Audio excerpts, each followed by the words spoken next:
Hello everyone, welcome back to this channel. Let's start a new course, Intro to SQL. Now the first course is about SQL and BigQuery, how to handle big data sets with BigQuery and SQL, and then the next lessons are about SQL commands. Okay, so first I will read out the tutorial for you, then we will do the exercise. The first one is not about SQL command, instead how to handle the BigQuery data sets. Let's read. SQL is the programming language used with databases. What is the full form? Structured Query Language. Because it's a language which helps you to connect with any databases. Okay. And it is an important skill for any data scientist. And in this course, you will build your SQL skills using BigQuery. What is BigQuery? BigQuery is a web service that lets you apply SQL to huge datasets. Okay, SQL is some commands. It's like a program, like giving instructions about which data you want to see. Right? Now this coordination is done by BigQuery. BigQuery is a web service. Fine. In this lesson, you will learn the basics of accessing and examining BigQuery datasets. After you have a handle on this, we will come back to build SQL skills. Clear? First, we will understand how to examine the BigQuery datasets. And then, from next on chapters, we will understand about SQL commands. Fine. Now, see your first BigQuery commands. To use BigQuery, you have to import. I think you already know that you have to import the library or necessary packages using which you are going to work. So here, what you do from google.cloud, you import BigQuery. Then your step is to create a client object. How to create this? Any name you can provide. They have given client equals to BigQuery, which you have imported dot client. Okay, so what it will do? It will create a client object, and this client object will play a central role in retrieving information from BigQuery datasets. Clear? Now using Kaggle's public dataset BigQuery integration, we will work with a dataset of post on Hacker News. If you click on this, this is about a website focusing on computer science and cybersecurity news. Okay. In BigQuery, each dataset is contained in a corresponding project, and in this case, our hacker underscore news dataset is contained in the BigQuery public data project. This is the project name BigQuery public data, and in that there is a dataset called hacker news. Let me show you one thing. See this one. This is the BigQuery public data project. And within that project, you have many datasets, and one of them is Hacker News. Okay, that's what they have told here. So now what are they doing? First, you have to create a reference, then you will be able to do the API request. So to create the reference, they have used dataset underscore ref client dot dataset. Here is the name of the dataset, that is Hacker News, then name of the project. Okay. So what are the steps? First, you have to import, then you have to create a client object, then you can create a reference by using the client object, and after that, using that reference, you generate an API request to fetch the dataset. So for that, client dot get underscore dataset. This function is used to create the API request, and here you have to pass this created reference. Okay. See, in BigQuery, each dataset is contained in a corresponding project. In this case, Hacker News dataset is contained in BigQuery public data project. That we have understood. To access the dataset, we begin by constructing a reference by using the dataset method. This is the dataset method. We are creating the reference.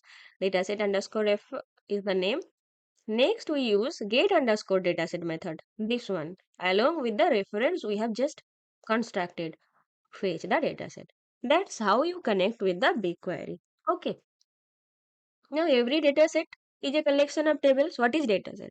Another collection of tables. It's like an Excel file, like a spreadsheet file that have multiple tables, and in every table you have rows, you have columns. Okay. So we use list underscore tables method to list the tables in the dataset. This method will help you to know how many tables are there in the dataset. Fine. So to list, you can use the list function. Then you can see how many tables are there. Now if you want to print them, so you just start a for loop for table in tables, then print table dot table id. This is the syntax by which you can connect, you can use the BigQuery to connect with huge data sets, any kind of data sets. Okay, you can see here that there are 4 tables: comments, full stories. All these data sets are inside Hacker News dataset, and which is inside this big project, BigQuery public data. Fine. Now, similar to how we fetched a dataset, we can fetch a table also. We can see these are the table within the datasets. So to fetch the table, you create a reference. First, you have to create a reference. Then dataset underscore ref, that is the reference we created here. This one dot table full. So this function will help you to fetch the full table. This is the table name full, and you have to create the API request. Fine. So in the next section, you will explore the contents of this table in more detail. For now, just see. That's what we have just done right now. This is the client. This is the big project, BigQuery public data. Within this project, you have many datasets. One of them is a Hacker News dataset. Within Hacker News, you have 4 tables: comments, full stories. You got my point? So what we have done as of now, we have just imported the BigQuery. We have created a client object. Then we have created a reference and we have used API request to fetch the dataset. Once you fetch the dataset, you can see how many tables are there. Once you see how many tables are there, you can fetch any tables which are existing within the dataset. That's what is done till now. Okay. If you practice, you will be able to understand how it is, what are the syntax. Fine. Now the structure of the table is called its schema. So we need to understand a table schema to effectively pull out the data we want. The structure of the table, what are the column names, details about the columns, all these things are together called a schema. For that, you just write table.schema. Then it will give you all the information on all the columns in the given table. Here we have used the table full, this one, kept it in table variable. So now if I print this table.schema, then see this is the output. Schema field, title, URL, text, date, by. These are the names. String, nullable, story title, none. Look here.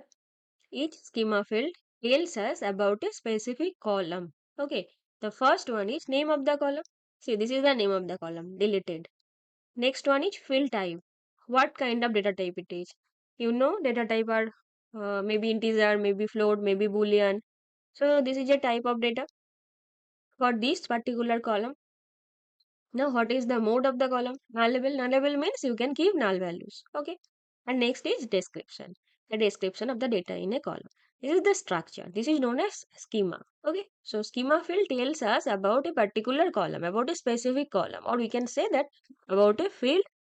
If you want to know, then you can print in this way, table.schema. This will give you the complete table structure. Okay.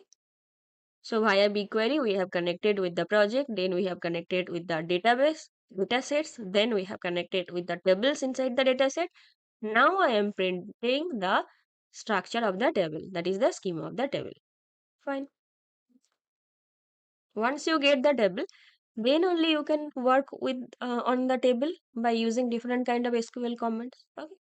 So that's why we have done so much things. So that I'm connected with table. Now I can work with the table. I can apply different kind of commands. Anyway, let's read here. This tells us the field is called by, it is talking about this one. Exactly. This is a string. The column is about string. Nullable, you can keep the null values, and this is description. Now we can use the list underscore rows method to check just the 5 lines of the full table. You remember that to underscore data frame helps you to convert it to a data frame. But before that, what they have done, just want to see first five lines of the full table. So max underscore results equal to 5. Okay, client dot list underscore rows, that means please list the rows, maximum 5. So first five lines of the full table. And now if you use this one to underscore data frame, then it will be converted into a data frame. If you have worked with pandas, then you have come across this data frame many times, that from CSV file we have converted it to a data frame so that we can work on that.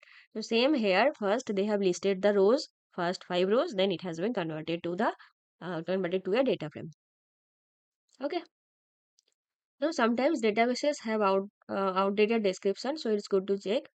This returns a BigQuery row iterator object that can quickly be converted to a pandas data frame with the to underscore data frame method. That's what we have just discussed. This is the output. See, this is the data frame. 1, 2, 3, 4, 5 because it is starting with 0.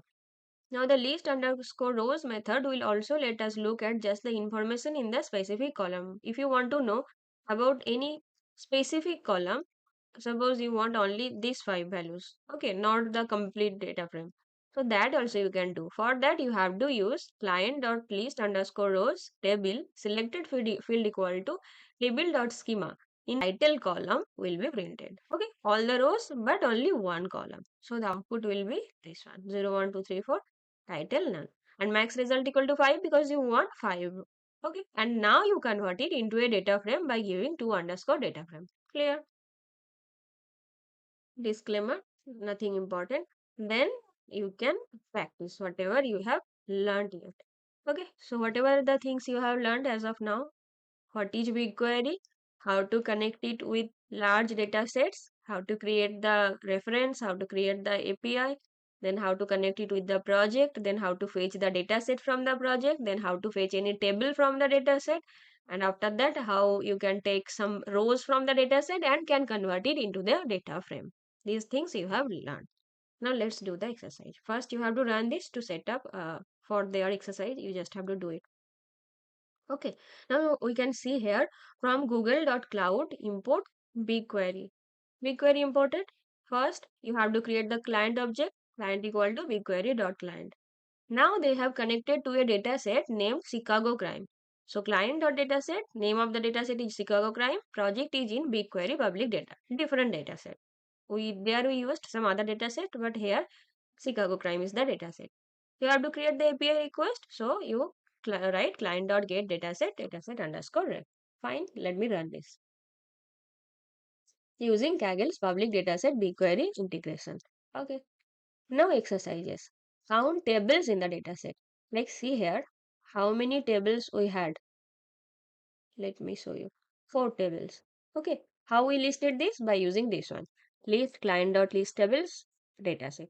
You just copy this, and if you write it here, then you will be able to count the tables in the Chicago crime dataset. Here also it is dataset. The name is dataset, so we don't need to do any changes. We can run it. Okay. Now you want to know the number of tables. Okay. So for that you have to use length. Here you have the tables list. So you can just write length tables. Now if I run it, perfect. If you want to see the table ID, then you can use this one. This one we are doing, they have not asked, no problem. We just want to check the table name. Only one table, crime. Any, or we can write print num underscore tables also. Sorry. Uh, only one table in this data set. Fine, no problem. You can check the solution. Now explore the table schema. See, uh, this is how you can explore the table schema. So, how many columns in the crime table have timestamp data? How many columns have timestamp data? Let's check the hint first. It is saying begin by fetching the crime table, then take a look at the table schema and check the field type of each column. How many times does timestamp appear? Okay, so first fetch the table. See here, this way I can fetch the table. If I just let me so dataset underscore ref dot table full. Here it will not be full, but it will be prime. In this dataset, there is only prime. This one you can delete anyway. So now we can fetch the table. Perfect. Then take a look at the table schema. Okay. So write table dot schema. So what will be the output? Oh, now they are telling you just how many times does timestamp appear. So number of timestamp fields, you have to check it from here. 1, next 2. So only 2 times. So after you check how many times does, so it appears 2 times. It's like put your answer here. So we have to write 2. Okay, but they have just said to explore this uh, table schema. Okay, so I think you have understood. We have just explored the table. We have just fetched the table that is crime. Then we have used table.schema to see what is there inside the table. And they have told us to check how many times now are there. Fine. Now, create a crime map. If you wanted to create a map with a dot at the location of each crime, what are the names of two fields you would likely need to pull out the crime table to plot the crimes on a map? Oh, okay. Okay, if you want to create a map for the crime dataset, like you have a map and you can find the location where the crimes have happened. So for that you need something related to location fields for plotting. Let's check the hint also. I think we need the details about location. There are couple options, but two of the fields are most commonly used to plot on the maps. Both are float types. They have given God hint. Unique key, integer, required, case number, string, nullable, date, block, primary type, description, location description. This may be important. Or arrest, domestic, ward, community, x coordinate, y coordinate, latitude, longitude. Latitude, longitudes are most important. So if I write latitude and longitude, the main exercise is about understanding the table. I think it will be okay. Tube.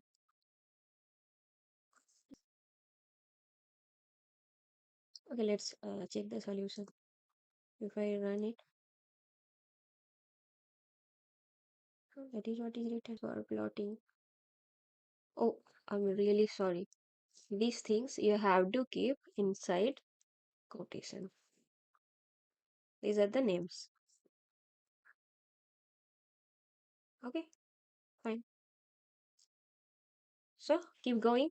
You have looked at the schema, but you have not done anything exciting with the data itself. Things get more interesting when you get to the data. So keep going and write your first SQL query. In our next lessons, we will start how to write SQL queries. So let me revise the whole thing again. First, we have learned what is BigQuery, which is a service that lets you apply SQL to huge dataset. Second, how to import this, how to create a client object, then create a reference, create the API request, so you connect with the dataset inside the project. Okay. Now once you get inside the dataset, now you check how many tables are there inside the dataset and what are the name. After you find your particular table, you can connect with the table and then you can fetch the table schema. There you can see any number of rows as per your choice. You can convert it to data frame and you can work with that. That's what we have learned for the day. Okay, so I think you have enjoyed the session. Let me know how much you have enjoyed. Let me give your feedback, please. If you like, please like and please subscribe to this channel. And meet in your next video. Till then, bye. Happy learning. Hello everyone. Welcome back to this channel. Let's continue our series Intro to SQL, Structured Query Language. In our last class, we understood how to handle big data sets with BigQuery and SQL. Let me give you a small recap. First, we understood how to import BigQuery so that you can use the BigQuery commands. This is a web service by which you can connect to a bigger data set. Okay, so that you can uh, you can get all those data which are required for your purpose. For that, you have to create the connection with the data set, with the particular table lying in the data set. For that, you use the BigQuery. We discussed these things in details. Okay. And then we learned how to create any client object, how to create reference, API request. Then we can see what are the tables lying in the data set, right? We can print the tables. Then how to connect with the table. Once you can connect with the table, now you can fetch the data. And now for fetching data, you have to use SQL commands, structured query language commands. Okay, so now from this class, we will understand how to, let me just go back, how to work with the table. Okay, now let's read. First, we will read, then we will do the exercise. Now that you know how to access and examine a data set, you are ready to write your first SQL query. As you will soon see, SQL queries will help you sort through a massive data set to retrieve only the information that you need. Exactly what I said, that whatever information you need in your table, you have so much information, but maybe a chunk of portion you need. For that, you have to use this query so that you can access those data. We will begin by using the keywords select from where. These three words we will learn today to get data from specific columns based on conditions you specify. For clarity, we will work with a small imaginary data set. This is a small data set, and we are going to use this table. This table called pets. Name of this table is pets. Here you can see there are three columns and one, two, three, four rows. First column is about ID, then name, then animal. Now suppose this table is existing in some data set and you have used the BigQuery to connect with this data set. So your part is done. Sorry, connection part is done. Now you have to fetch the necessary data. Maybe you want to know what is the name of the animal, sorry, what is the name of the animal which is rabbit, or the names of the cats. Okay, you may not need the complete data. This is a small table, but your table may have big collections of data and you want something particular depending on some condition. Okay, so in that scenario, you have to use the SQL commands. So first to select only those values. Suppose you want to see the name only. So you have to write which column you want to see after you give the select statement. First, any SQL query will start from the select statement. Okay, and this is the most basic statement. Now to do this, specify the column you want after the word select. Okay, the column you want to see. So that you will write after select. Then specify the table name. You have to tell that from where. There may be many number of tables. So you have to particularly mention that you want to see from the table aids. Okay. So select. Okay. What to select? Name. So you write select name. Now, from where? From the table, from pets. Okay. Now, see the example. For instance, to select the name column from the pets table in the pet record database, our query would appear like this. This is the data project that we learned in our last class. This is the BigQuery public data project. And there you have a database pets record. Inside the database, you have a table pets table. This is the table. Fine, no problem. Now I want to see the name column. Okay, the name of the animals. So what will be my query? Now it is query equal to, you can write in this way, select name, because this is the column name. So select name from, then you have to mention the table name. Here, as we are mentioning that the project, inside the project there are some database, inside the database there are some tables. So you have to mention the complete path. Or in single word, we can say that we have to mention the table name. Okay. So this will be the output. See, only name portions because you have written select name. So this will be your output. Fine. Now, note that when writing an SQL query, the argument we pass to form is not in single or double quotation. Or it is in backticks. This one they are talking about. That don't make it the mistake that this is quotation. It's not a quotation, it's a backtick. This is just before one in your keyboard. Okay. Now next, where? BigQuery datasets are large, exactly. So you will usually want to return only the rows meeting specific conditions. You can do this by using where clause. As I said you, suppose I want only those names where the animal is cat. I don't want the name of the dog. I don't want the name of the rabbit. So I am giving a condition because there may be many more animals. I just want only the names of the cat. So here, as I am giving the condition, I have to mention it after where clause. So I have to write select what I want to see name from the table name where animal equal to cat. This is the condition. What is the condition? That animal is cat. Animal is the column name. Cat is the value. Okay. If I want to see the name of the dog, then it will be animal equal to dog. All others will be same. Animal equal to rabbit. If I want to see the name of the rabbit. Okay. Now, what are all the US cities in the OpenAQ dataset? Now that you have got the basics, you have got it. Let's walk through an example with a real dataset. Fine. First, we will set up everything. We need to run queries. Take a quick peek at what tables are in our database.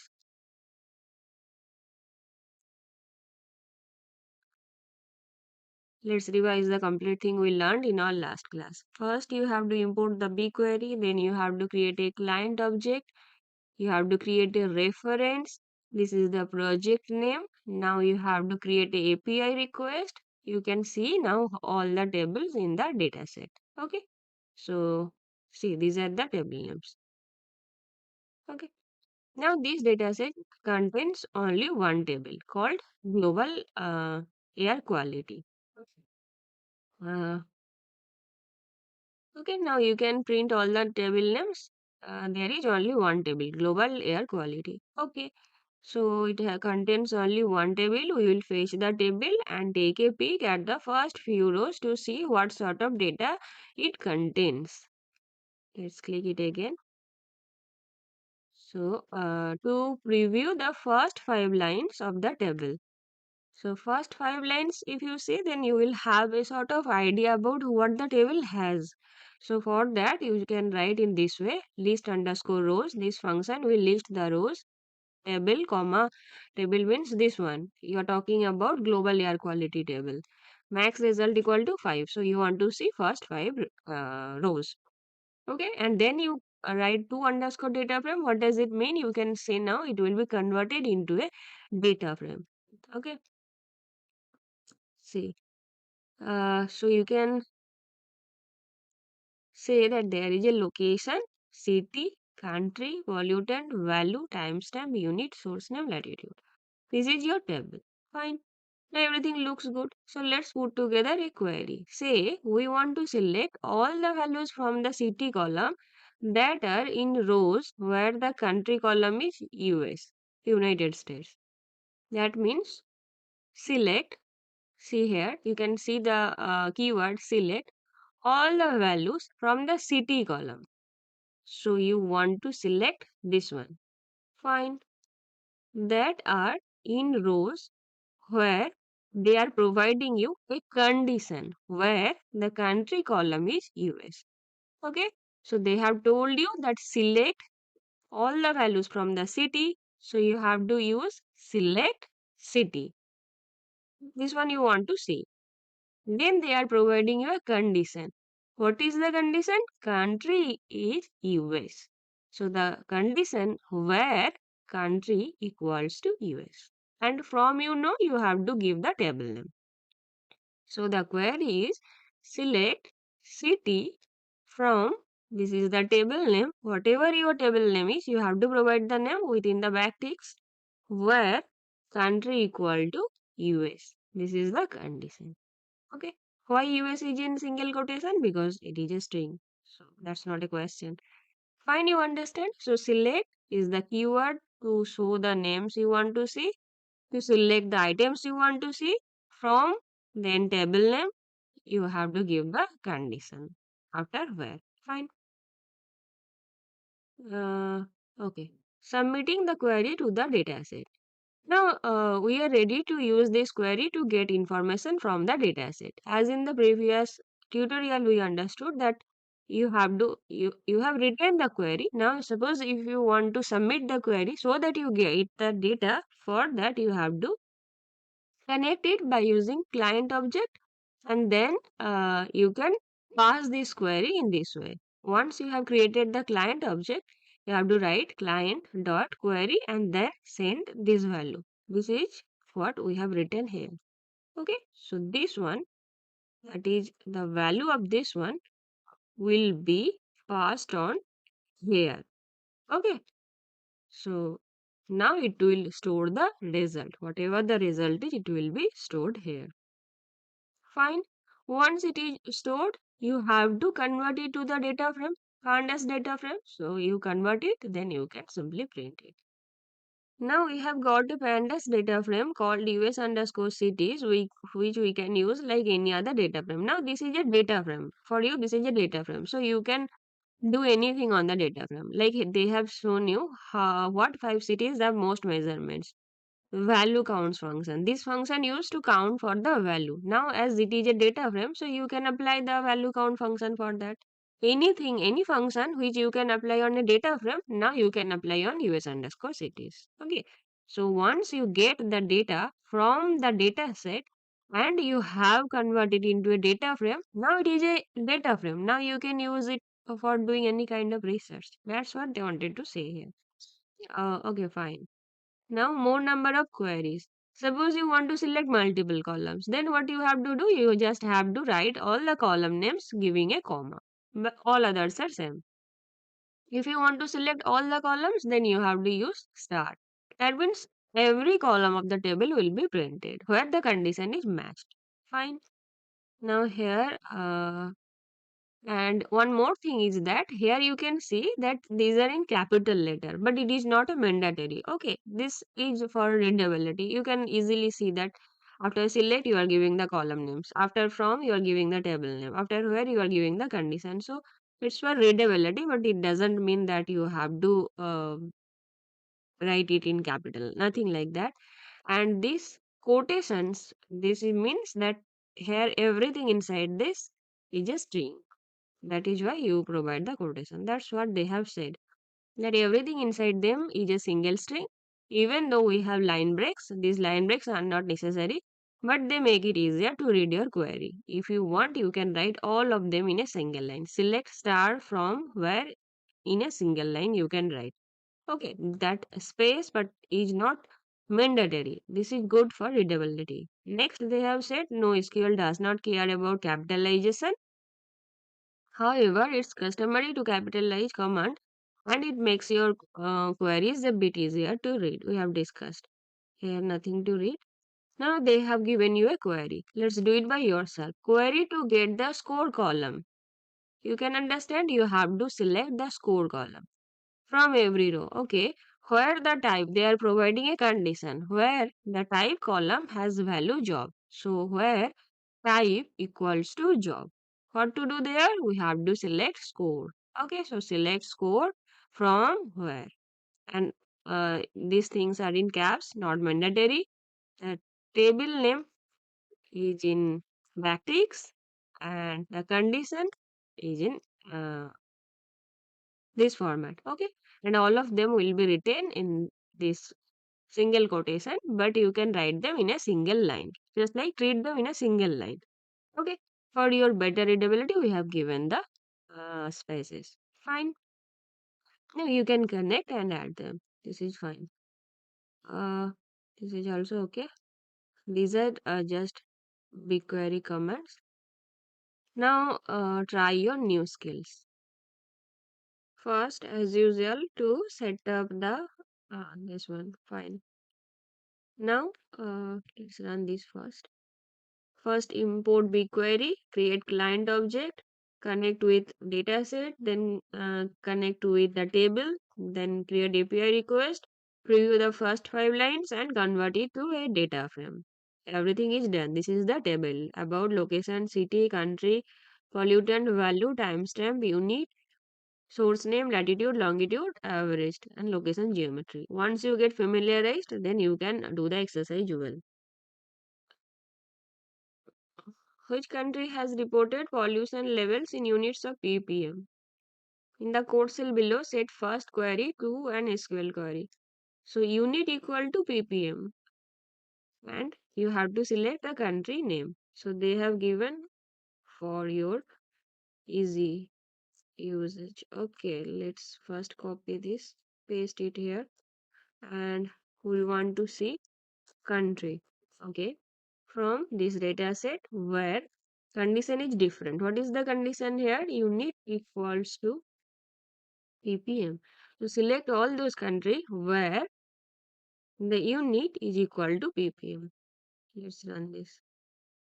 Now they have set up the query. So BigQuery dot job config, first query job API request to show the result. This will show you the result. All these things they have given. Okay, we just have to write the query. That's what our main objective is here.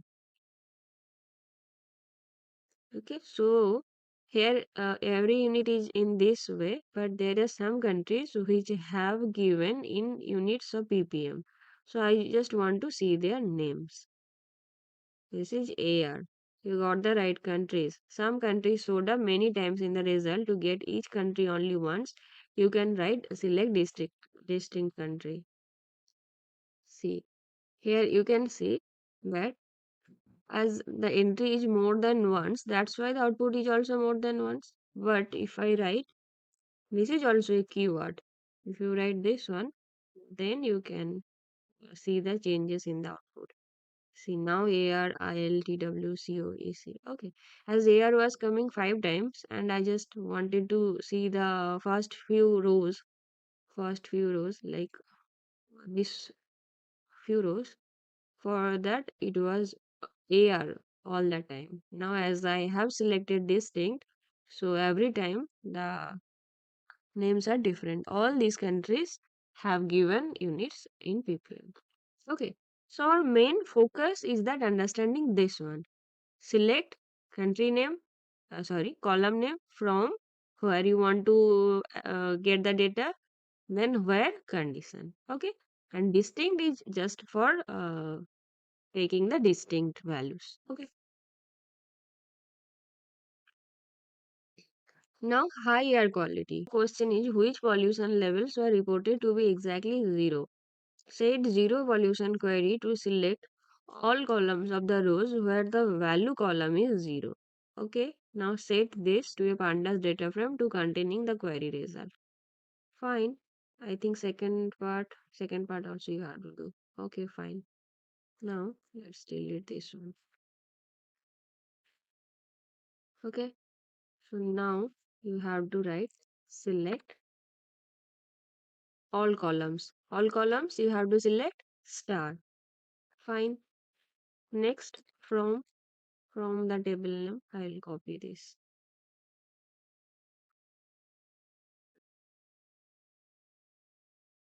Okay, select star from and what is the condition where the value equals to 0. Value equals to 0. Okay, now if I run this, then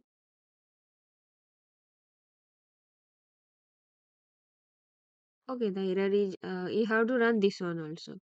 Run the query and return the pandas data frame. See, you have to create the API request. They created here, but this time they are telling you that you create. Okay, let's copy. So final results equal to zero pollution results equal to, we can write query job. Here the name is query underscore job dot to data frame. Okay, this is the name. That's why I'm taking this and converting it into a data frame. Let's see the result. Okay.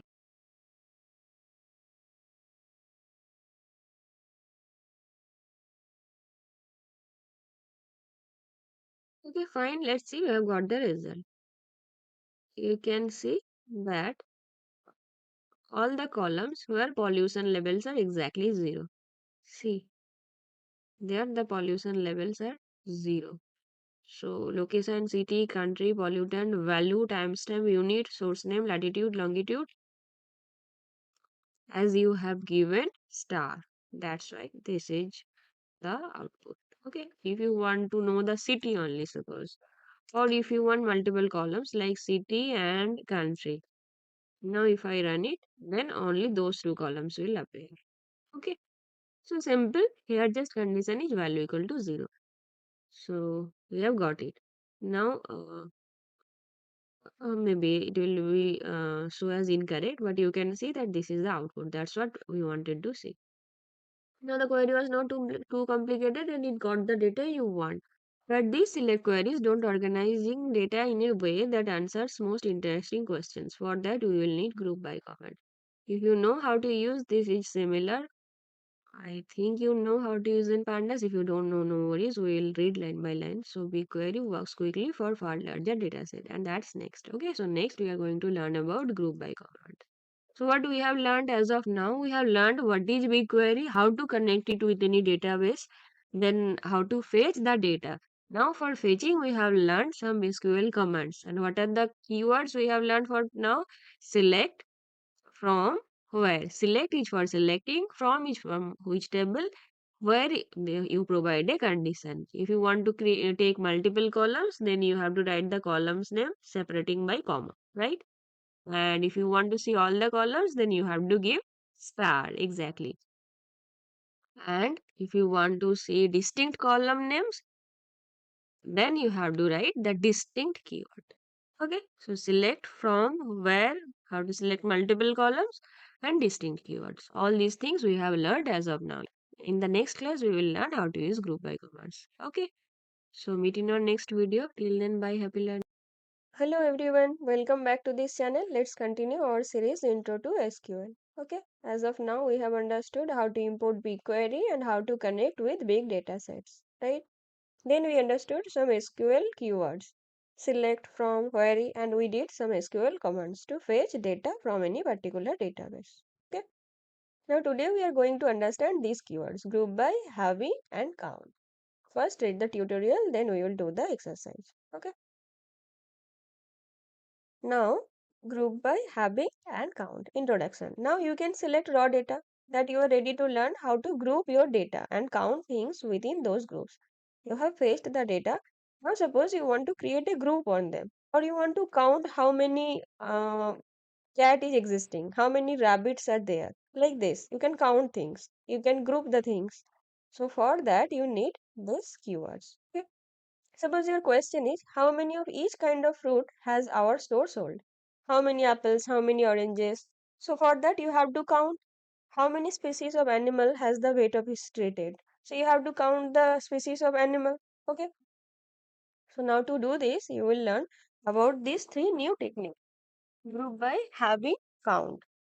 So for that, you remember this table we used last time? ID, name, and animal. Okay, type of animal. Now first understand what is count function. As you may have guessed from the name that it returns a count of things exactly. If you pass it the name of a column, it will return the number of entries in that column. So if you give count and the name, then it will tell you how many entries are there on the column. Or simply we can say how many rows are there in that column. If I write count of ID, then it will count 1, 1, 1, 1, total 4. If I give count of name, then it will count 1, 2, 3, 4. Same way, whatever the name I pass inside the count function, it will give you the total number of entries, total number of rows, total number of that particular data. Okay.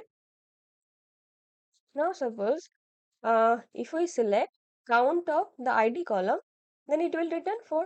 We have just counted. It will take it as 1, 2, 3, 4. Okay. So select count of ID from the table name.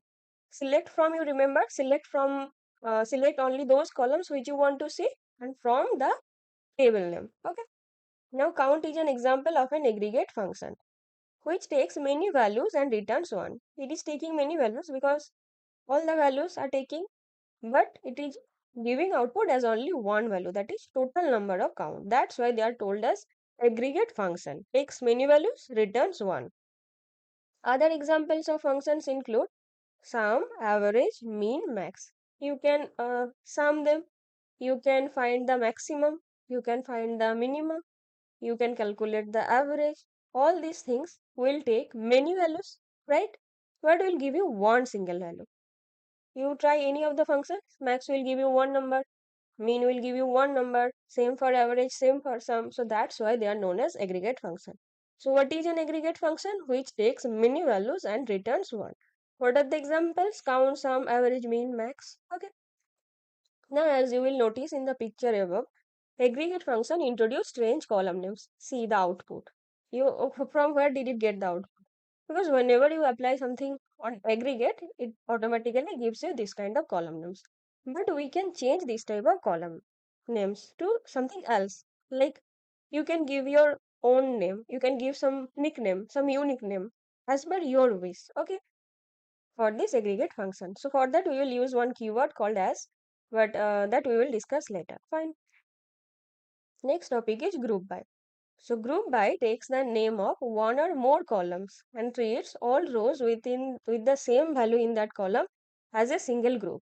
Like see, you can say that rabbit is a group, dog is a group, cat is a group. Maybe there are many number of cats, right?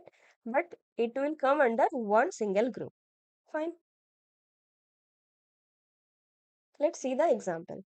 Suppose you want to know how many type of each animal we have in the pets table. We can use group by function to group together rows that have the same value in the animal column.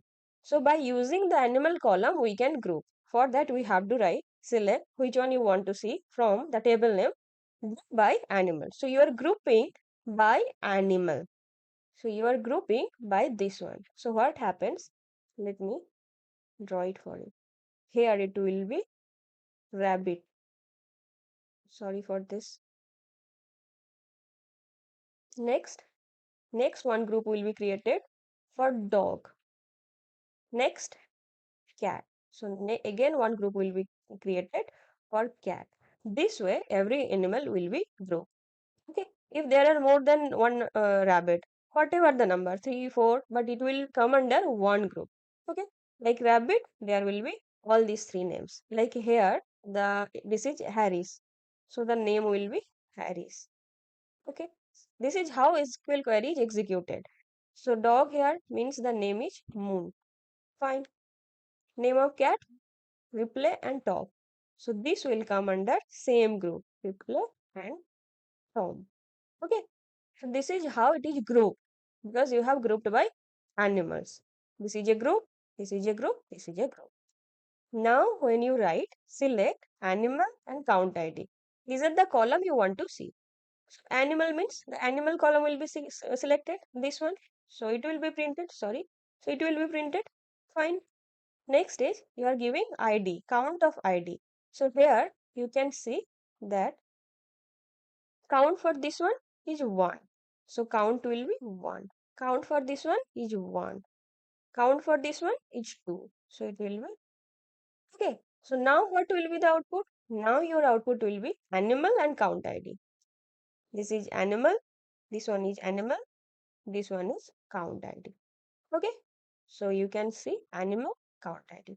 See rabbit, dog, cat. So rabbit 1, dog 1, cat 2. Okay.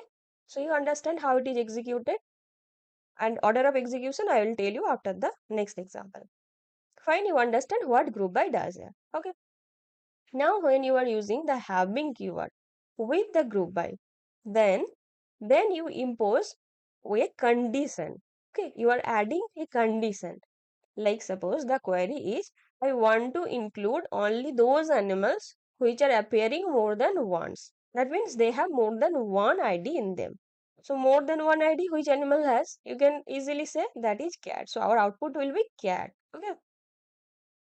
Now my query is I want to see the animal, I want to see the count ID. Fine. From the table name. Group by animal. So first what I am doing here, I am grouping by this way. Is it fine? Next, I have added having count ID greater than 1. That means one more condition is imposed, that is count ID. This one is greater than 1. So only this row meets the criteria. So all this will not be fetched anymore. It will be deleted. Fine. So your output will contain cat, the count of ID. Now, which column will be shown? You have selected them animal count ID. So it will be animal name, this column, and count ID, this column. So cat, show. See here. Okay. So you understand how it is executed. Now, one thing is not told here, but I will tell you, that is query order of execution. While studying many other keywords, you will be able to understand better. But for now, just understand this is the way it is executed. Whenever you are giving the SQL query, how it is executed? Do you think that first SQL select is executed, then from, then where? No, that is not possible. So it will connect like that. So first from is executed. That means from which table? So you have to come here. First it will be executed. The first line from the table. So you are connecting with the table. You are taking the data from the table. That is said.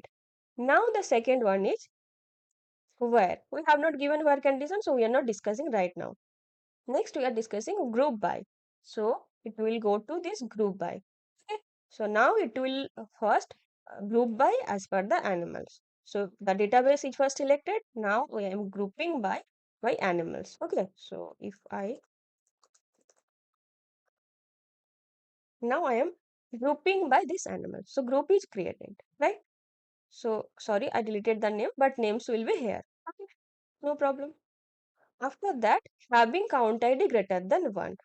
After that, after group by, next column is having. So after group by is done, now it will go to the having part. So having count ID. So here the count will be again done. This is 1, this is 1, this is 2, and names will be there. So now they are checking the having condition. So having count ID greater than 1, that is perfectly okay. That is fine. These things are not meeting the criteria. So now my data has this one only. Cat, the name of the cat, and the count ID. After having, sorry, after having you can select. So now it will go to select. So now it will select only those columns which you want to see. You want to see animal and count ID. So you are removing these columns also. Now you are left with this one and this one. So your output will be cat and 2. I hope now it's completely clear to you. Okay. So it's not like that it will start from the select and will end by the end statement. Not like that. There is an order of execution. This one. When we will do more number of examples, this will help you a lot to understand how it is happening. First, it will connect with from. Then, if there is any where condition, after that, group by, it will aggregates the base data. It will group the data. Then we will give having. Having giving means it's a kind of filter on the aggregated data. I am filtering that I want only them which are more than 2. Or I can do the opposite also. Suppose I want to know only them which are existing ones, only one. So what I can do? I will write equals to 1. Then it will be changed. What will be the output? You tell me what will be the output. Dog, the rabbit, they are appearing once. Okay, so you are just giving the condition or you are filtering the aggregated data. Okay, after that you will go to select statement. Now these things we have not learned yet. Okay, this is the order of execution. Fine. Now let's do one more example.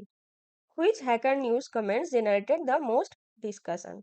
Okay, now ready to see an example on a real data set. Hacker news, you know, that is a data set, social networking site. Social networking site, they have just created the connection. We have discussed this many times, and also they have converted it to a data frame. Fine. Now let's do some queries on this. Let's use the table to see which comment generated the most replies. Okay, that means someone has commented, and on that comment, many other people has commented. So now your job is to find which comment is most interesting to people, on which comment most of the people have replied. Got it? Now see here. Title, URL, text, date, by, score, time, timestamp, type, ID, parent, descendants, ranking, deleted. Okay, so see here, id is id is on which id is the comment of id of any comment. Whoever is giving any comment, every comment has an id. Perfect. And parent is that you are commenting on some comment, so you are commenting on which comment, that is the parent. Okay, so one parent may have many ids.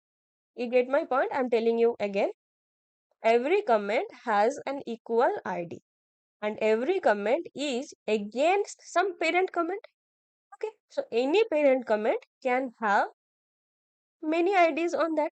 Okay, what is our job right now? To find which parent ID has got the maximum number of comments. Okay, so you have to count the ID and you have to find which parent has the maximum number of ID. Clear?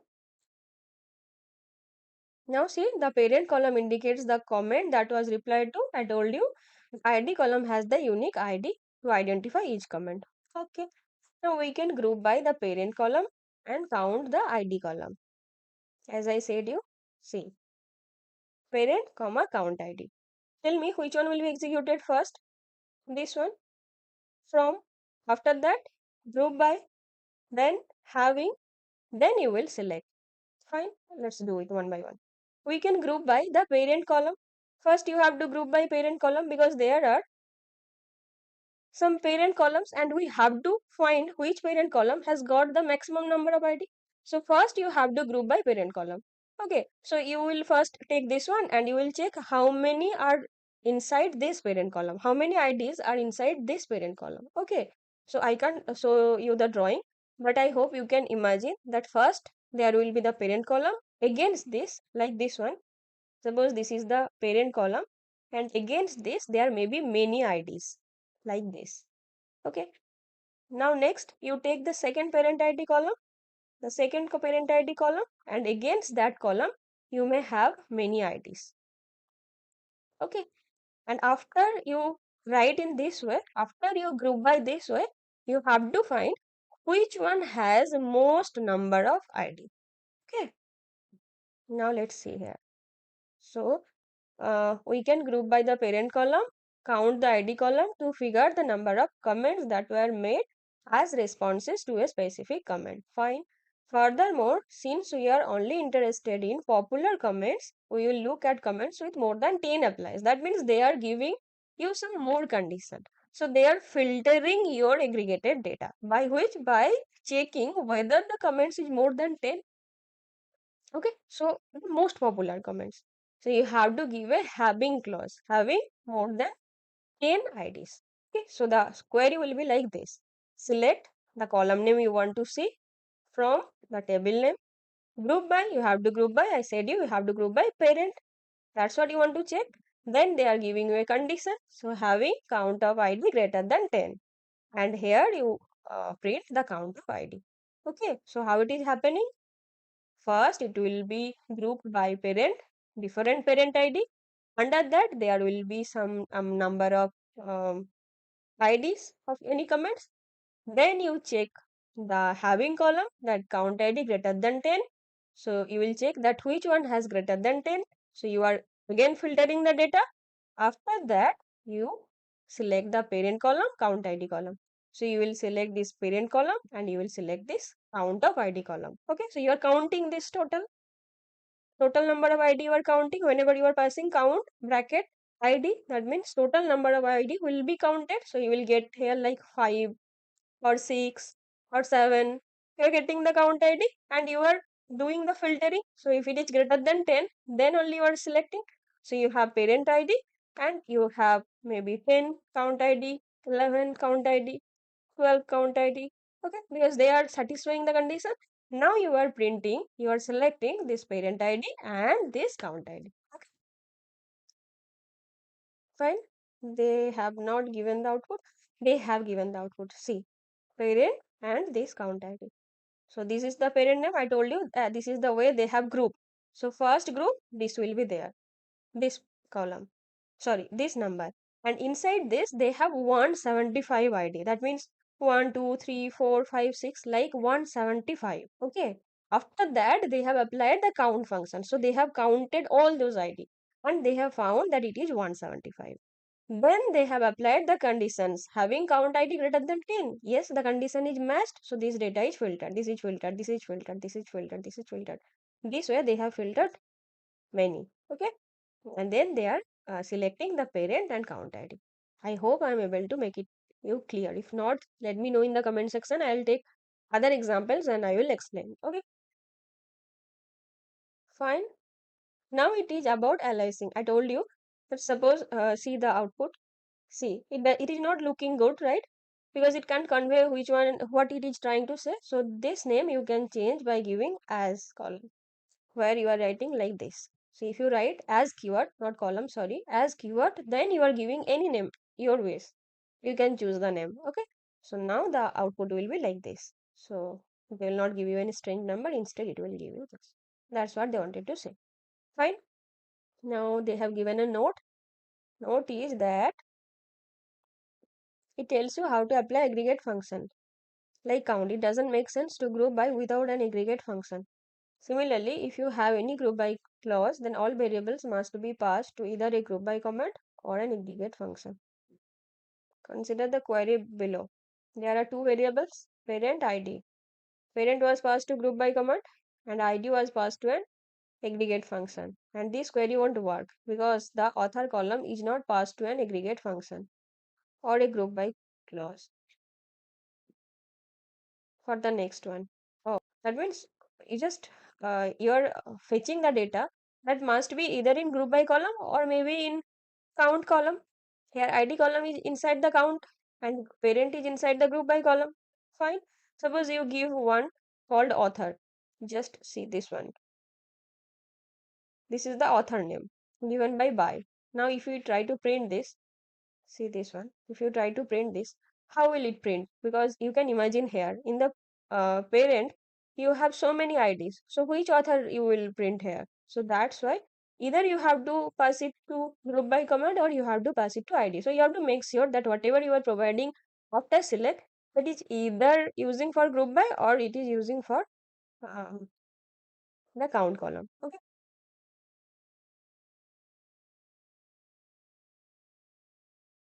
So it will, if I make this error, select, you will get the error message. Okay, now you may notice by column is surrounded by backticks. This is by because by is a reserved keyword including group by.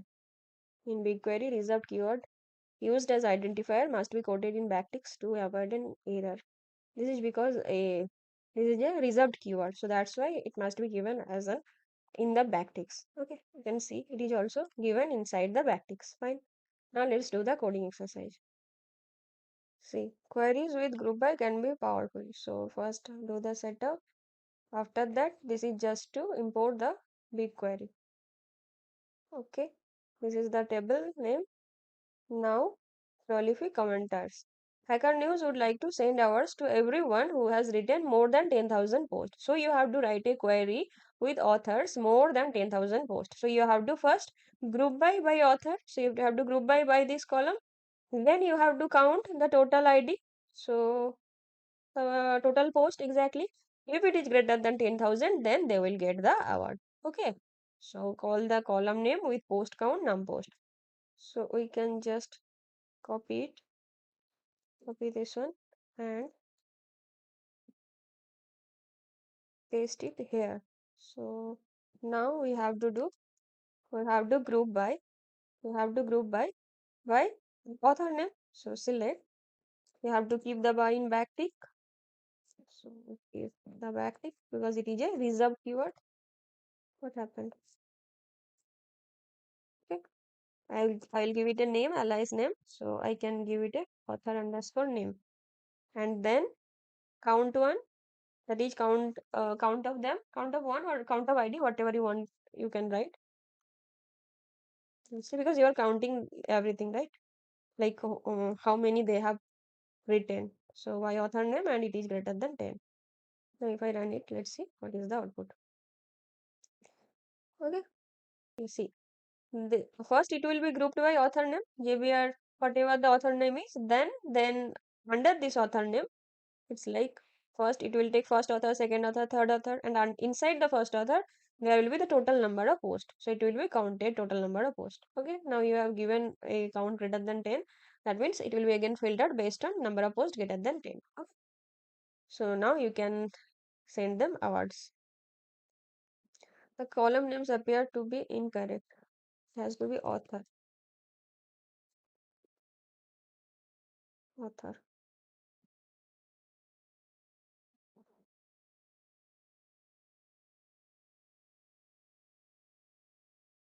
It takes time. Sorry for that.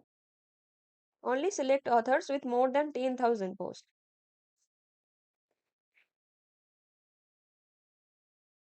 You have not read this. Well, this is like said, no, you have to send awards to them who has written more than 10,000 posts.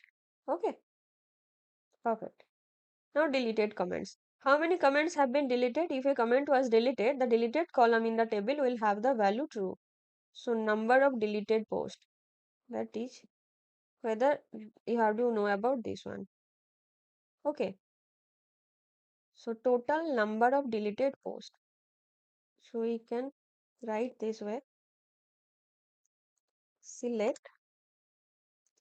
Let's write in capital letter. No capital letter is not mandatory. Select and we'll edit. What is you want to see? From table name is fine. Group by. No, here there will be no group by because we are using a condition. So we can write where where the column name that is deleted. You have to give the proper column name. Otherwise, the condition will not be checked. So where deleted equals to true. Fine. Then you have to select count of one. That means give the total count. This as you can give a name also. So okay. So now if I run it, what happened? Oh, okay, we have to print this, right? So we can we will edit here. So we can just copy, write it. Now query job equal to this is the name. You just have to write the name here. Everything is fine. Query underscore job dot to data frame. Now we want to print this one. Sorry, now I want to print this one. Okay, now if I run it, will it be okay? I don't know why it is showing incorrect, but it is giving you the output. These are the total number of deleted posts.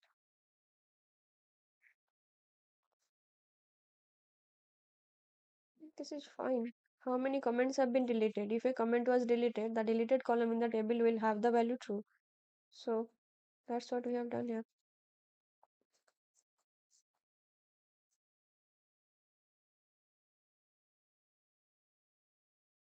Okay, if you can find any error, please let me know in the comment section. So we are done. So whatever things we have learned, let's revise this. As of now, we have understood what is select command, what is from, sorry, what is select keyword, what is from keyword, where to use the where keyword. Then we understand the count, what is the function of count, then group by, and also how to filter more on the group by, that is having. Okay, and we have also learned the as keyword. Okay, so these things we have learned as of now. And also we understood the query order of execution because it will help you to build a query and to also understand that what is happening inside.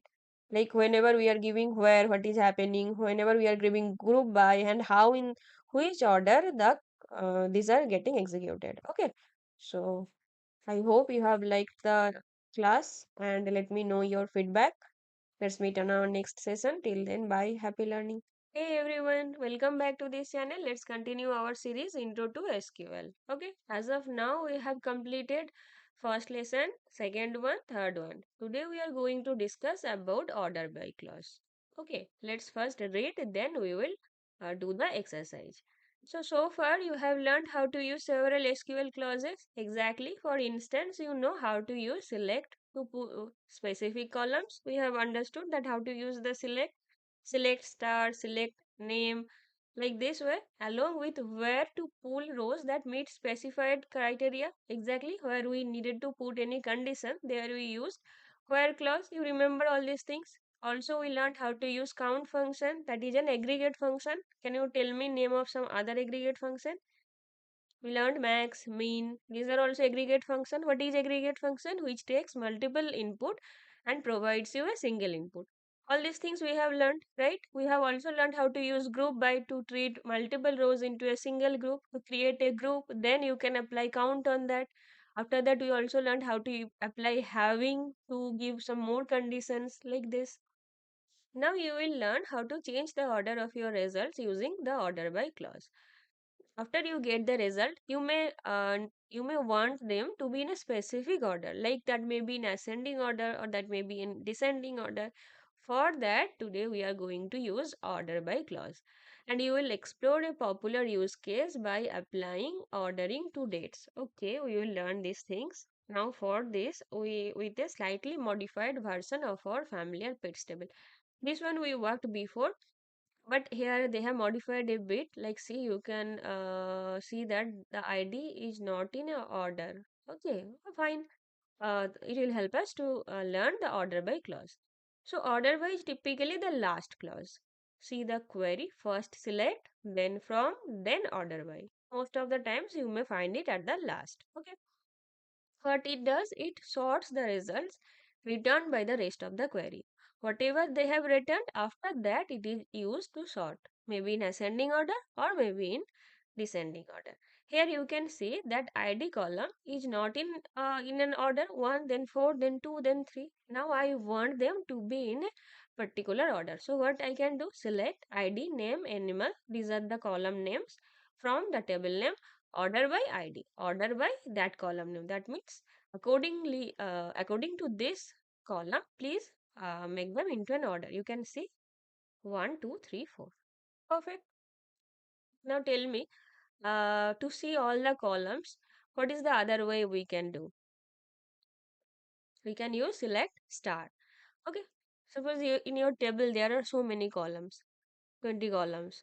So you are not going to write all the names, right? You can write select star. Okay. If you want in a specific column, then we can write the names in this way. Fine. Anyway, so we have understood that how we can order it. Now this can work for text also, not for the number. If you want to order by animal, see, now the order is R, then C, cat, then dog, then cat.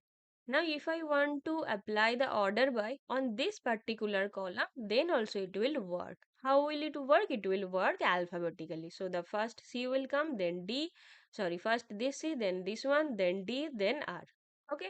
So you understand that it can be applied on number also, it can be applied on text also. It will work alphabetically. Okay. Now for that, just check the query. Select name of the columns from table name, order by animal. Okay, so after order by, you have to tell the name of the column based on which you want to do the order. Fine. Now you can see that in both scenario, here also it has been ordered in an ascending manner. Here also it has been ordered in an ascending manner. Okay, alphabetically. What I want the reverse. I want R to be on the top. I want R, then D, then C, then C. Okay, then what can I do? Tell me. For that, you have to use DESC. That is descending. Okay, if you provide nothing, by default it is ascending. Please remember this. And if you want it to be in descending order, you have to tell them that please make them in descending order. So after order by the column name, you have to mention DESC. Okay. For ascending also you can mention ASC, but that is not compulsory. For descending order, you have to explicitly mention DASC. By default, it is ASC, ascending order. Okay, clear. Now let's move to the dates. We will talk about dates because they come up very frequently in real world databases. There are two ways that dates can be stored in BigQuery, as a date or as a date time. The date format has the year first, then month, then the date. Okay, first four digit year, then month, then date. So it can be interpreted in this way.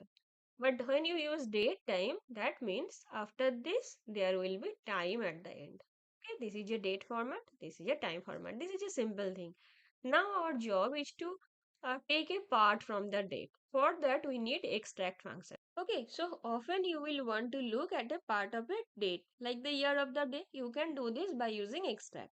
So we will illustrate this with a slightly different table. This is the table, page table. They have added date so that we can work with that. Now we are going to use the extract function.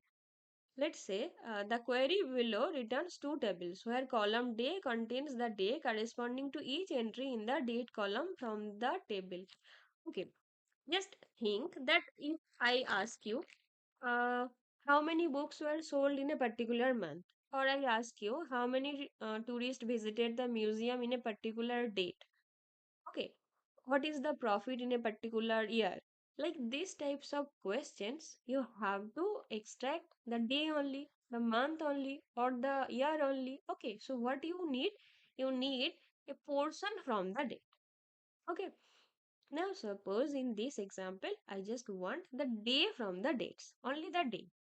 Okay, so for that, what query you need to write? Select, then the column name you have to provide, and in the column name you have to write which one you want to see. You want to see the date, so have to use the extract function. So extract of day from date. See here, extract function, inside the function you have to mention day from date. Date is the column and you want the day. And as you know, this is for naming a column. See the name is day column. You are just giving a new name, nothing else. We understood this before also from the table name. Okay, so two lines of code. You just want to see the day only. So that's why you are using the extract function. Inside that you are mentioning day from day. I hope this is completely clear to you. Okay, like this way you can extract the year also. You can extract the month also. Now SQL is very smart about dates because most of the times you may have to come across with dates. So this is important. Okay. Now, for example, this query returns one column with just a week in the year. Okay, you want to know that this is which week of an year. A week, how many weeks are there? It can be from 1 up to 53. Okay, you may want to know that this date is particularly belong to which week of the year. Okay, this is the question. So what you have to write? Extract same function week from date. Then you just give it a name. So you can see this is the 15th week of the year, 19th week of the year, first week of the year, 7th week of the year. Okay, so you can extract information in different ways. That is what I want to say. Perfect. Now, if you want, you can read the documentation using date and time functions. Okay. Now, which day of the week has the most fatal motor accidents? Okay, let's see the hidden code first. We'll investigate the table. You remember these things. You have to connect with BigQuery, create client object, reference, API request. Then you have to connect with the table, API request to fetch the table, and you can preview the first 5 lines. This is the table. Okay, this is a big table. You can explore. Now they have said that which day of the week has the most fatal motor accidents. Easily you can do. You have to extract it. You have to extract the day of the week. See, let's use the table to determine how the number of accident varies with the day of the week. Since the consecutive number column contains a unique ID for each accident, you have to check the columns like this one, consecutive number. This is an unique ID for every accident. Fine. The timestamp of crash column contains the date of accident. See, timestamp of accident. Timestamp of accident. This one. Timestamp of crash. This is in date time format. I said you that after the date, if the time is also there, then that is in date time format. Okay. Now what we can do? We can extract the day of the week from the timestamp of crash. From here you can see that on which day of the week, whether Sunday, Monday, Tuesday, like that. Okay. Second, we can group by the day of the week before we count the consecutive number column. First, we can group by on the base of the week. That means on Sunday, how many accident? On Monday, how many accident? Like this way. Then we can apply the count function. Count means the ID of each accident. So if you count all of the IDs, so you can determine the number of accidents per particular day. I repeat, first you have to group by on the day of the week. Like I want to know at on Sunday how many accident has happened. Okay. So first I group by Sunday. So I have taken Sunday, and in that Sunday I will write the particular number of unique ID. That number of accident has happened. Next, in your next table, let me draw for it. It's like you are grouping. Uh, okay. So what you are doing here? First, you are writing Sunday. This is the unique ID, this is the unique ID, this is the unique ID, this is the unique ID. Once you are done, you are taking Monday. This is how group by column is used. I explained in our last class also. Then you are using, then you are taking Tuesday. Here also some number of unique ID. Okay. Now if you apply the count function, then you can tell me that 4, 3. Okay. This is how it is executed. Okay. Now let's come back here. So I can tell that on which day, like I can say that on Sunday 4 accident, Monday 3 accidents. Okay, so then you can find a pattern like on which day there are more number of accidents like this. Anyway, then we sort the table with an order by clause. After that, after you I have got this, I can sort it. Like I will get which one on which day the number of accident is most, on which day the number of accidents are less, like that only. So the query is select count. Count on which? Count function will be applied here on consecutive number ID.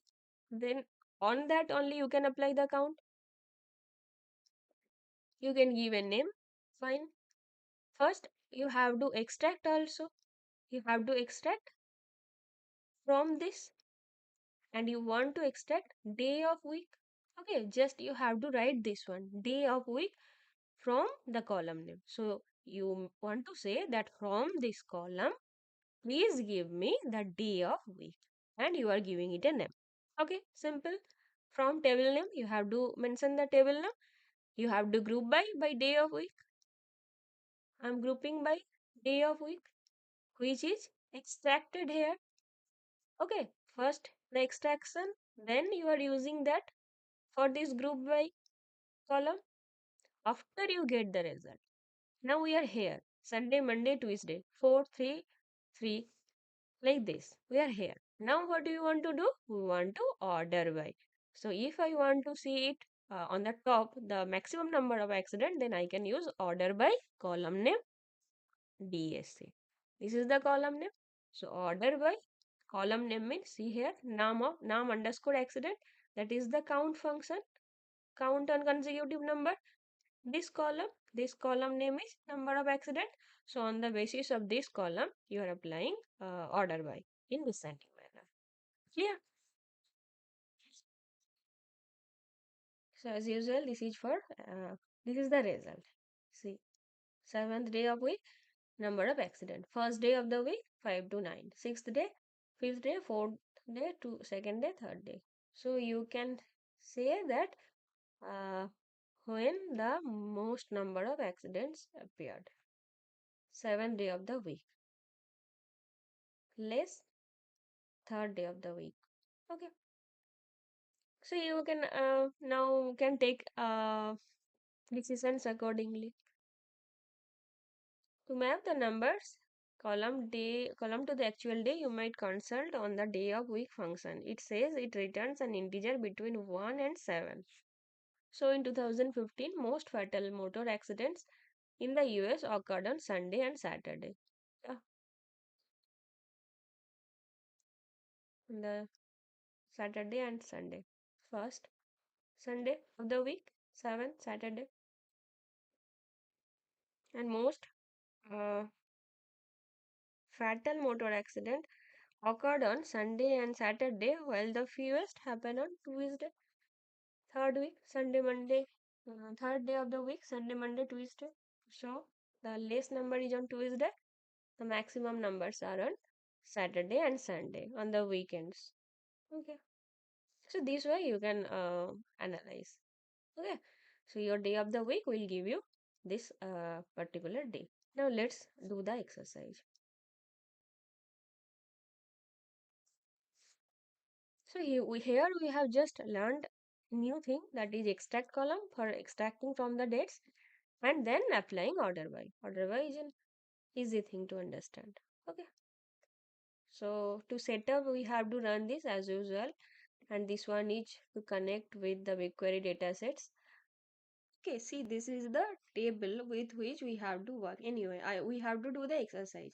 The value in the indicator code column describes what type of data is shown in a given row. This is the indicator name and indicator code. This is the indicator code column. Okay. So one interesting indicator code is this one, which corresponds to government expenditure on education. Okay. If you get some indicator code like this, then you can think that this is how much government spends on education, how much percentage of their GDP. Okay. So our question is, which country spend the largest fraction of GDP on education? Okay, so the first question is that some countries spend some amount on the education, some amount of their GDP, and we have to find which country spend the most. Correct?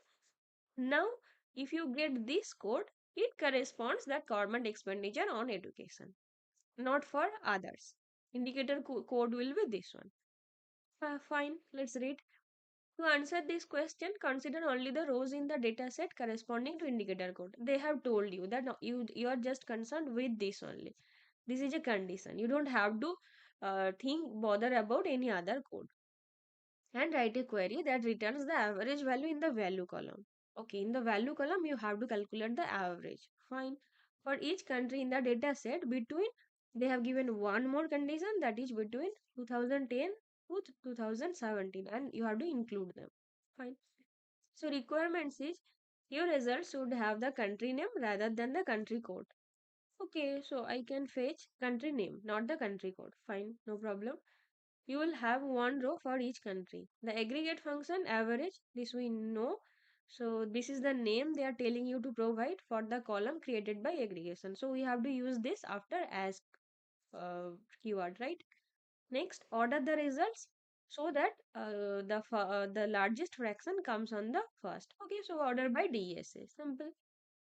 Now they have given you a sample query and they have told you to write here. Okay, we will write here today. Select what they want to see, country name, not the country code. So let's do it step by step. Country underscore name. This is the column name. Just take it from here. Yeah, fine. Now they want to know the average value from the value column. This one. The query will return this one for each country in the data set. Okay, so we can write average aggregate function on uh, value column. Okay, and we have to give this name. So let's copy it. Average on value and uh, I'm so sorry. I have to give as the column name. Perfect. You want the country name, you want the average value, and you have given it a name. They have provided the name. from. We don't have to do anything here. Here we have to provide the condition. What is the condition? This is the condition. Indicator code is this one. Let's copy. Now I can write where indicator underscore code equals to this one. Fine. And one more condition. The years between 2010 to 2017. So year. And here, whatever your condition is, you have to provide it within where after the where clause. Okay. And if you have more than one condition, then you can use like and. If you want one of them to be satisfied, then you can write or. Okay. So we have to write and here as there are two conditions. So we here greater than equals to sorry. Okay, no problem. Let's write it 2017 and greater than equals to 2010. Perfect. And yeah. Okay. So indicator codes will be this one. Year greater than 2010 and also year less than 2017. Three conditions you have to satisfy. That means the code will be this one. Year will be greater than 2010, less than 2017. Fine. Now let's group by.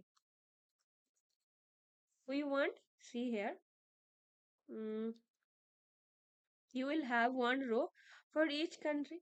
Okay, so you have to group by country wise. First, I will take CHAD, then we will take some other countries. So, in every country, for every country, we will calculate this value. And where the condition matches, the condition will be checked from here, this year column and this indicator column. Where the condition will be matched, there I will take the country name and I will calculate the average value. Okay, so we can write group by country underscore name and order by which column? Tell me. Order by this one. This is the average spending. So you want to know which one has spent the more. So this is the average of value. Now if you order by as per the value, you will it will be in ascending order by default. So you have to make it descend. Okay, I hope our query is perfect. Let's run it. Oh no.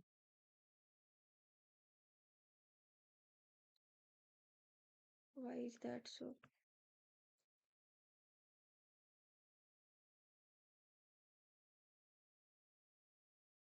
Oh, okay. I'm so sorry. Where you have to keep it in. I'm really sorry. Okay. Uh, let's see. Okay. So you can see that Cuba. Okay, Cuba spent so much. Then Solomon Island, Moldova, Namibia. Great. They spend a good amount on their education. Okay. Now, next one. Identify interesting codes to explore. The last question started by telling you to focus on the rows. Okay, but how do you find more interesting indicator codes to explore? There are thousands of codes in the dataset, so it would be time consuming to review all of them. But many codes are available for only a few countries. When browsing the options for different codes, you might restrict yourself to codes that are reported by many countries. Write a query below that selects indicator code and indicator name for all the codes with at least 175 rows in the year 2016. Okay, so requirements. You should have one row for each indicator code. Okay, You should have one row for each indicator code. The columns in your result should be called indicator code, indicator name, number of rows. So these are the things that will come in your select statement. Only select codes with 175 or more rows. This is a condition. This will you have to apply as a condition in the raw database. Okay, to get both in your resulting data frame, you need to include both in your select statement. And yeah, that's we have understood already in an addition to count function. Yeah, to count the rows you need this. This requires you to include both in your group by clause. Exactly, you have to include this in your group by clause also. So order from results most frequent to least frequent. That means they are telling you to do it in descending order. Okay, no problem. Just write first. We can write select. What are the things we sorry? What are the things we need to select? We have to select indicator code, indicator name, number of rows. So let me copy this. If I copy, paste. So I have to select indicator code, indicator name, and I have to use the count function. Count of one I can write. It is not one. You can give anything. Just convention that we use one. Count as number of rows. Fine. Now you have to write from. That one I am going to copy for sure. This one. Just copy it and paste it here. Okay. After that, we have to give where clause. What is the condition here? For you have to get it for uh, year 2016. So you have to write where year greater than 2000, not greater than, sorry, for the year 2016. So it will be 2016. Perfect. Now you have to use group by. Group by on which you have to create a group by for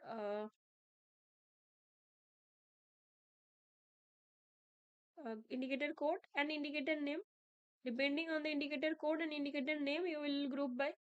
So you have to write both of them. Let's just copy.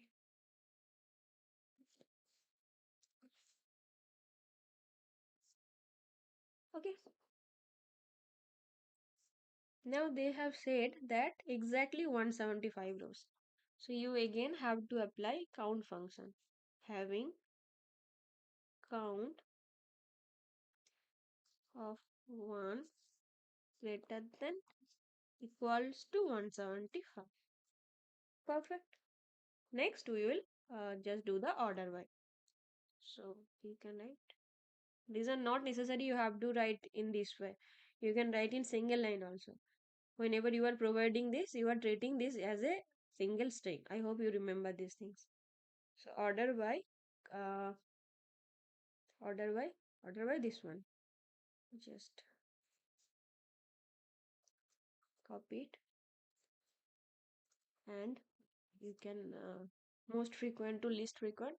So you have to provide DESC. Is it okay? Uh, let's run this.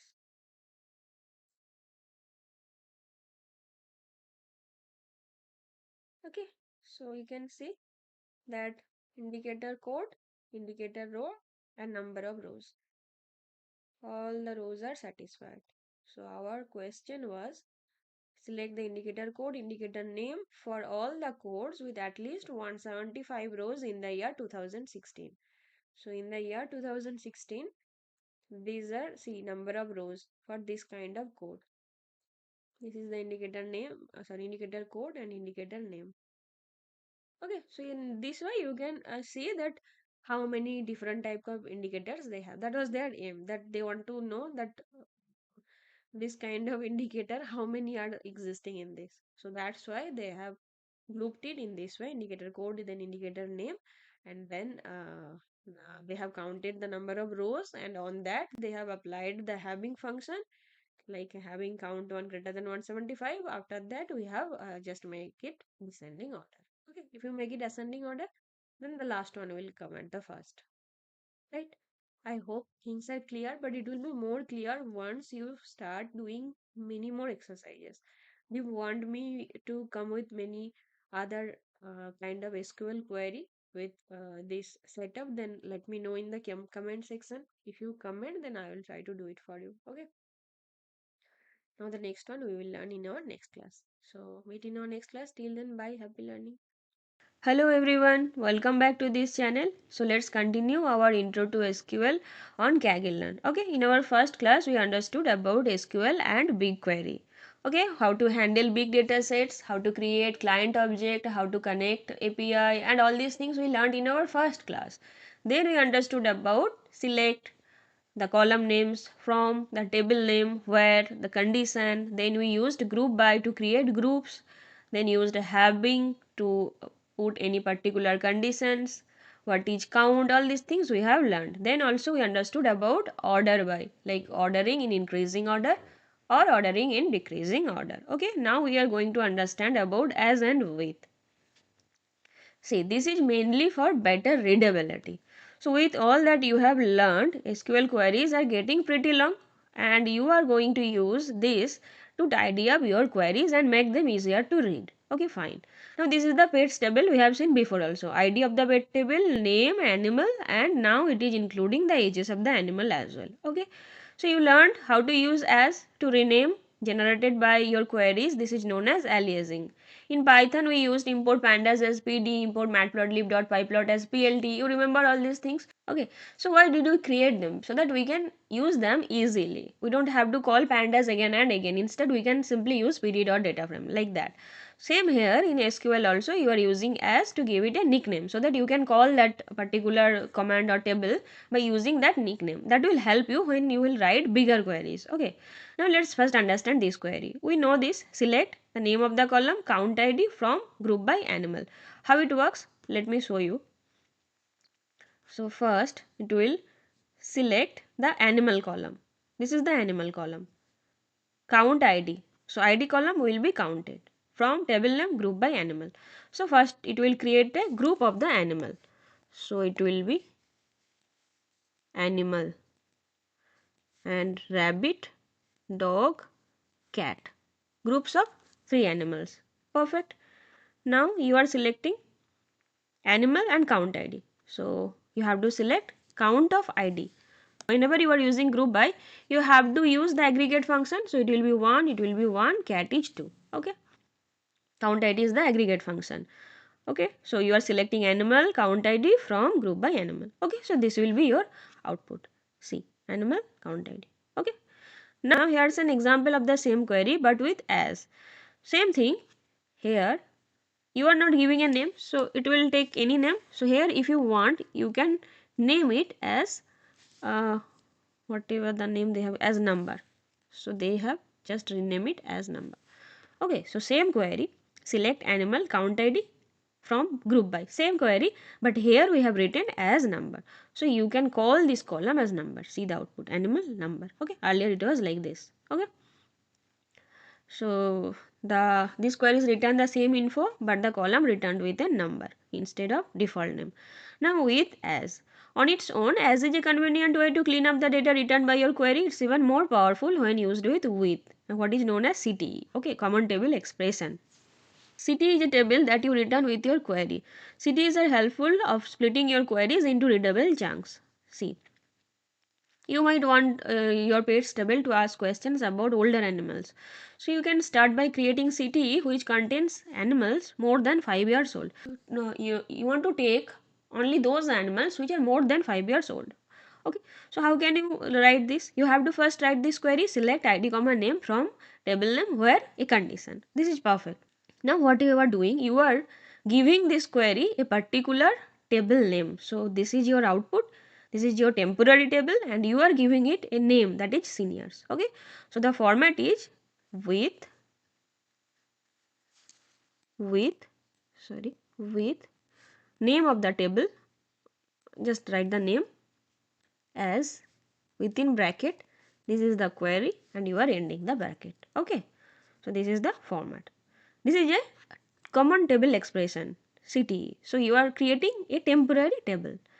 Now with this table you won't return anything, but we can finish this query by pulling the information from the table. This is the table you have. It will not return anything. This is a temporary table, but I want something from this table. I may select the name, so I can write select name from this table, or I can write select ID from this table. Okay.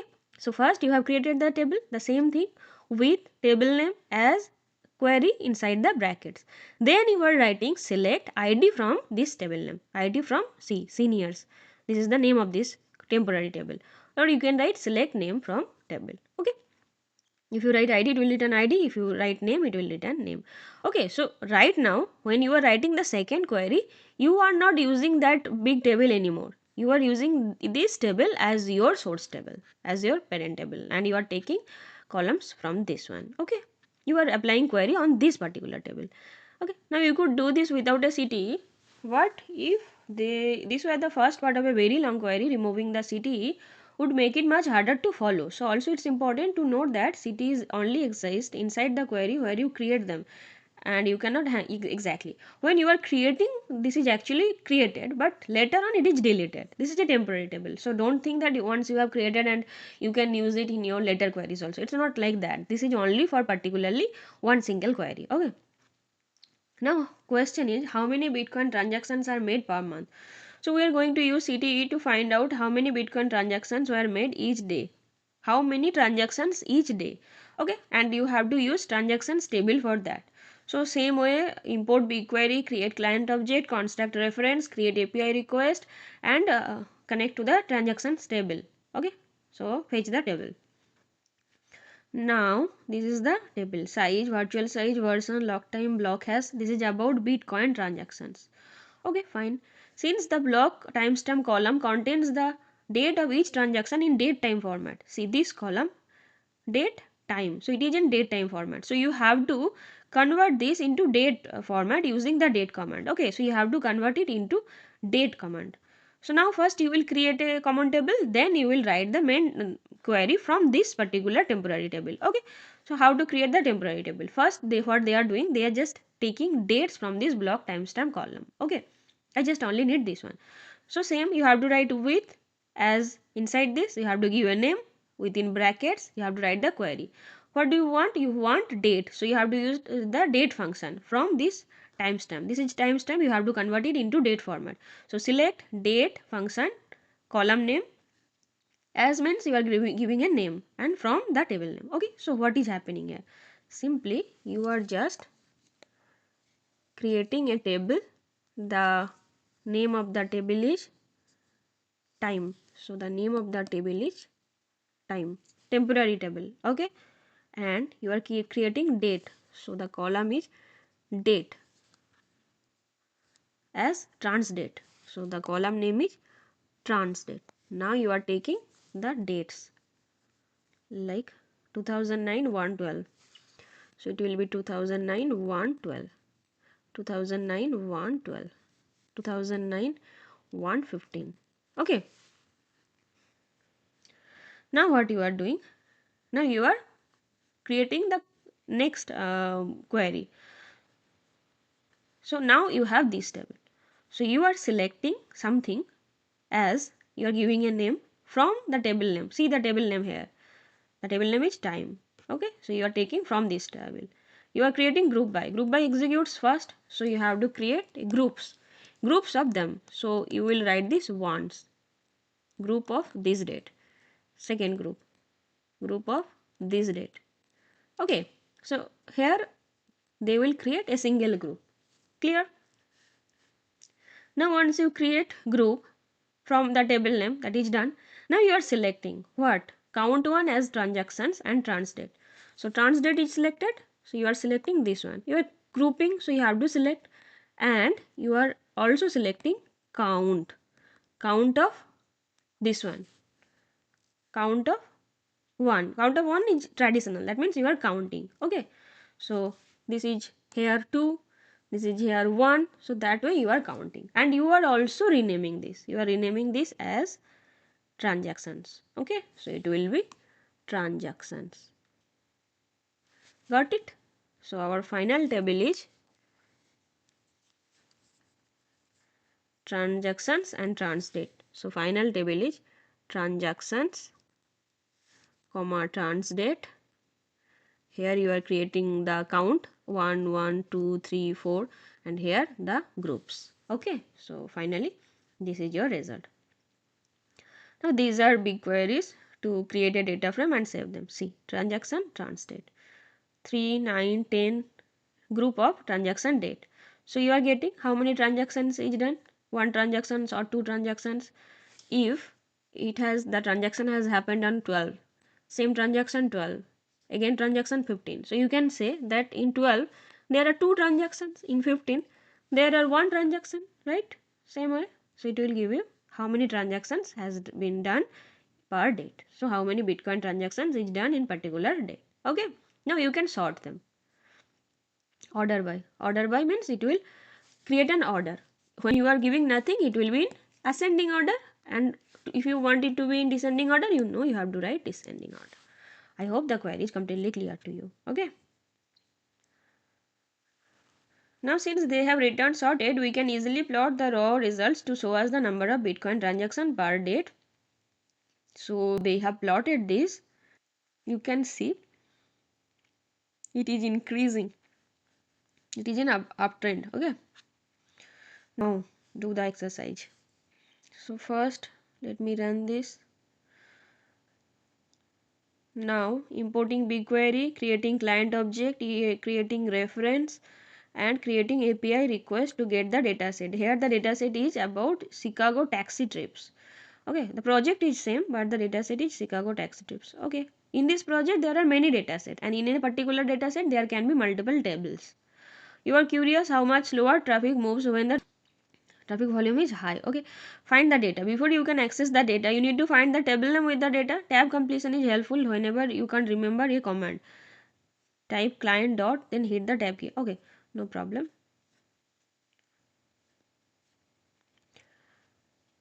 Next one is write the table name to as a string below. First you have to, I think it's done. First you have to find the table name. Okay, tables equal to list client dot list underscore table and data set. Okay. Okay, let's see what are the tables in the data set. What is the table name? Table name you have to write for table in tables, for table in tables, print table dot table id. Let it run first. Taxi trips. Okay, so the name is taxi trips. Taxi trips. Okay, these things we learned before in our first class, how to print the list of the tables. Okay, so now peek at the data. Use the next code cell to pick at the top few rows of the data. Inspect the data and see if any issues are there. Okay, let's do copy it. We have got the data set. So now we can just copy this. Okay. So first table reference, create API request, preview the first 5 lines. Okay, so I just have to change the name. Taxi trips. Okay, so taxi trips is fine. Taxi underscore trips. Unique key, taxi ID, trip start, trip end. Okay, this is about Chicago taxi trip. Okay, fine. Now determine when this data is from. If the data is sufficiently old, we might be careful assuming that data is still relevant. So write a query that counts the number of trips in each year. Your results should have two columns, year and number of trips. Okay, and they have given you some hints. What you have to do? You have to write the query. Let's read again. Write a query that counts the number of trips in each year. Okay, so in each year the number of trips. So trip start time, trip end time. So you have to fetch the year from this trip start or trip end timestamp. Okay, so we can write select, and I have to extract extract function, and I will extract year from the column name. See, they have also told you trip select, they have already given you. Let's copy. So select this one. Okay, so from here we can get the year which will be used for grouping, right? We have to create a group. You want to know the number of trips in each year, so you have to create a group based on year, and you have to calculate the total count of number of trips. Okay, so you have to use the year first. You have extracted it, and we will also use count function, count one. We will give a name later on. Okay, now we have to write from the table name. What is the table name here? From taxi trips. Okay, now group by year, right? So you have to name it as year. Whatever you are giving a name here, that will be used for grouping by. Okay, and you can order by if you want. They have told to order by. Okay, so order by year. Fine, and here also give a name as trips. Okay, now these things are same. Writes per query, this will be query job, that is this one. Okay, so it will be here. Okay, now API request, so copy this one.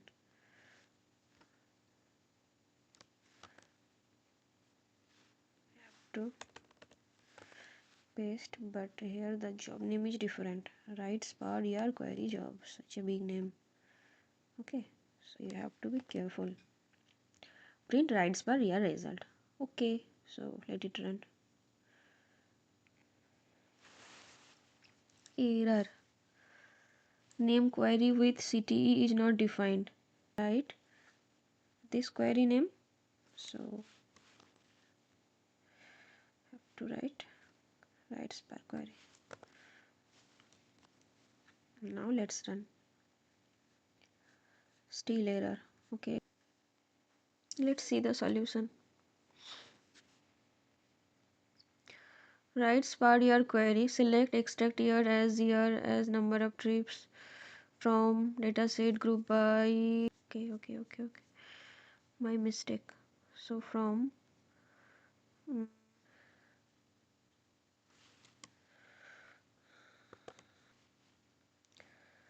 this one. Okay, so you have to keep it in backticks.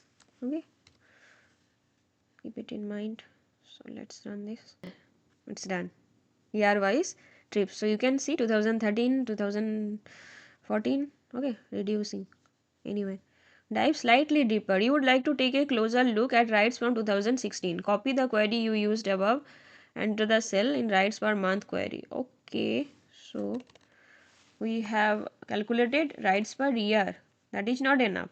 Now they need rides per month. Okay, no problem. We will do. Now the question is, copy the query into the cell, modify, use where clause. Okay, so where the year is 2016. So you can just copy this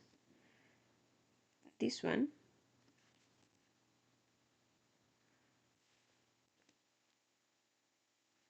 equal to 2016.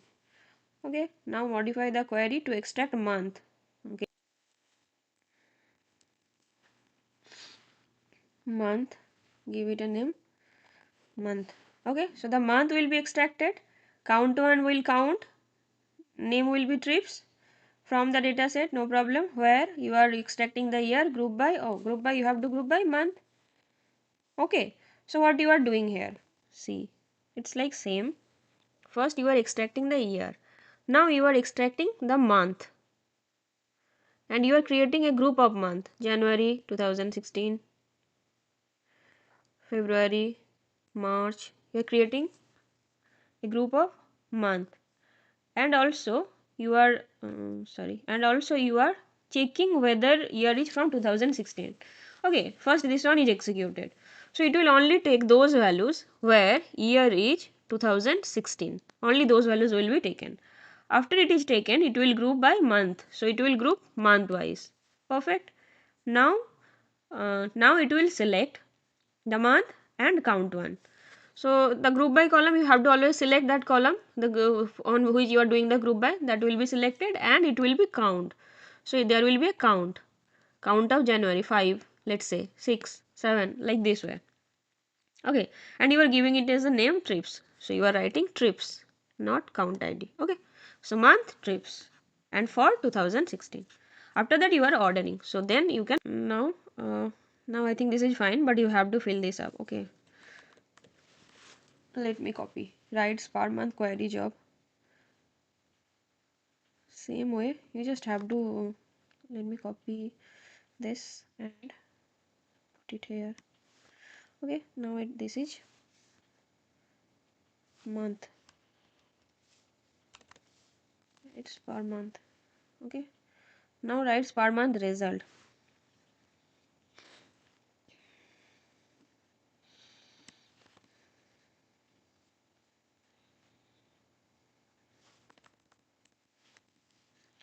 So writes per month query job.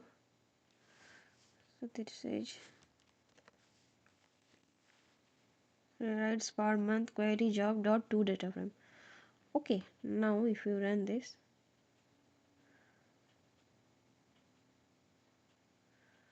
okay, see, per month, this is the trip. Okay, now write the query. It's time to step up the sophistication of your queries. So write a query that shows for each hour of the day in the dataset the corresponding number of trips and average speed for each hour of the day. Okay, so it should have three columns: hour of the day, which holds the result from the hour from trip start timestamp. So you have to extract the hour now. Okay, you have extracted year, month, now they are talking about hour, so you have to extract the hour. Next, number of trips, so the count of total number of trips in each hour of the day, how many trips were started between 6-7 am.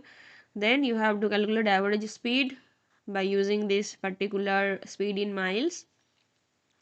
Restrict your criteria, so you have to put this condition, and then you will use city. Okay, so use city, oh, they have given. So with relevant rights, this is the name of the city, so you have to write the queries here. Select, you have to select hour of day, so you have to extract. Let me copy, I can't write so much, just let me copy the whole thing, I will edit. Okay, so select now here, extract, you have to extract hour, so you have to extract hour. Select hour from trip start timestamp as, change the name here, hour, and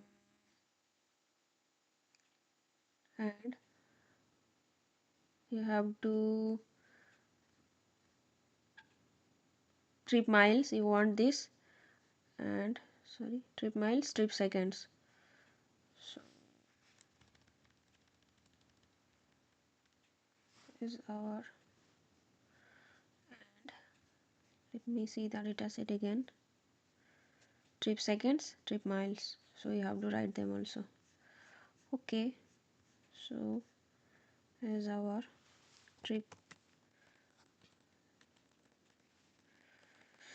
seconds, comma, trip miles. Okay, so once you are done from the data set, fine, where now the condition you have to restrict 1st April 1st January 2016 to 1st April 2016. Okay, so you have to write where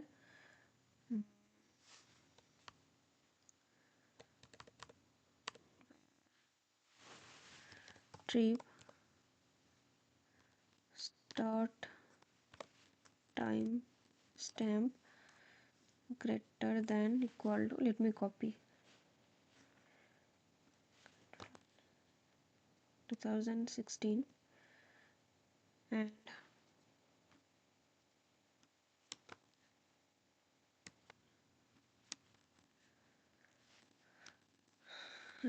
this less than,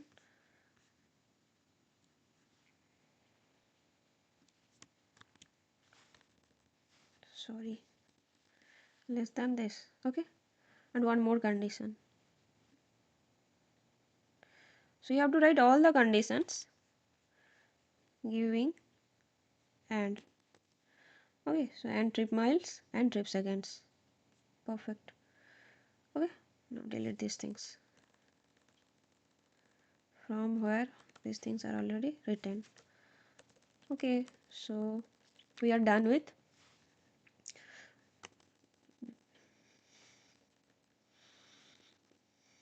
select from where. Perfect. Okay,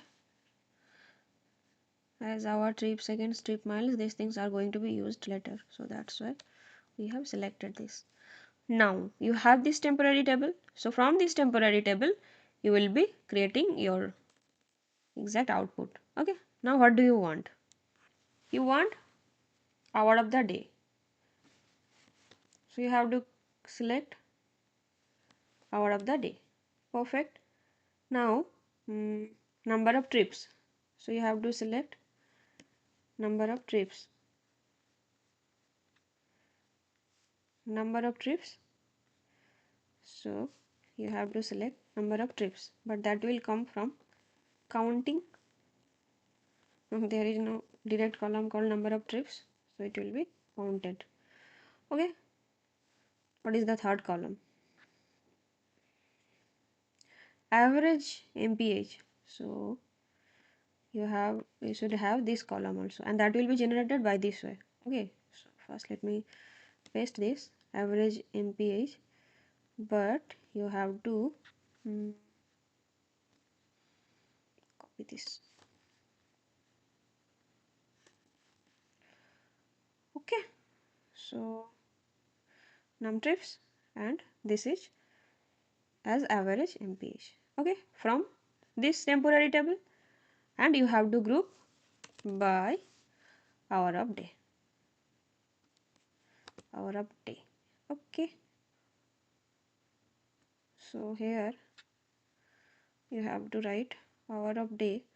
So here I have either you have to change it here, or you can change it here, hour of day. So group by hour of day. Fine, order by hour of day. Okay, so now you have to write this speed query job. I will copy.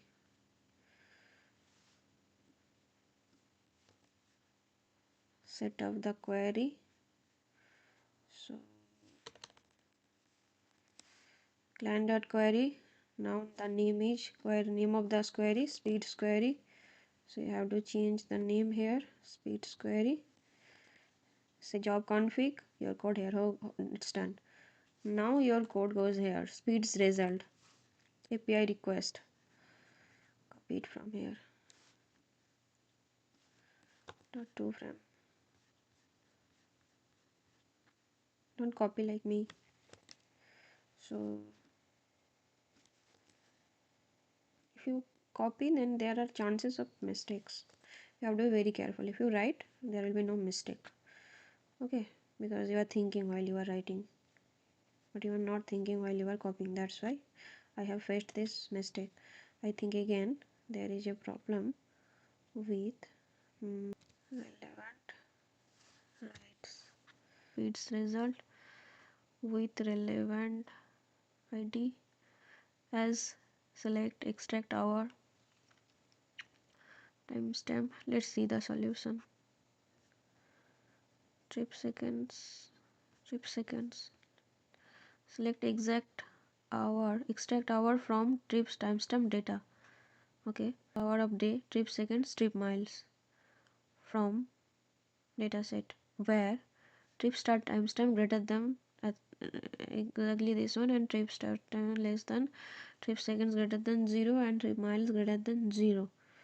Okay, okay, okay, just a minute. I have to be very careful. And these are the problems with copy paste.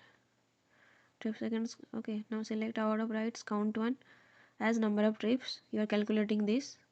Okay, here also there is a mistake. This is all because of copying. Okay, once you write, there will be no problems. From group by, order by. Now it is fine. And is missing here. And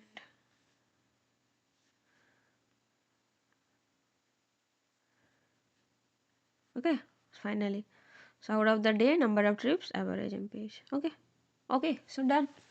Congratulations, that was a hard query. That is incorrect. Average MPH column. Okay, so here also.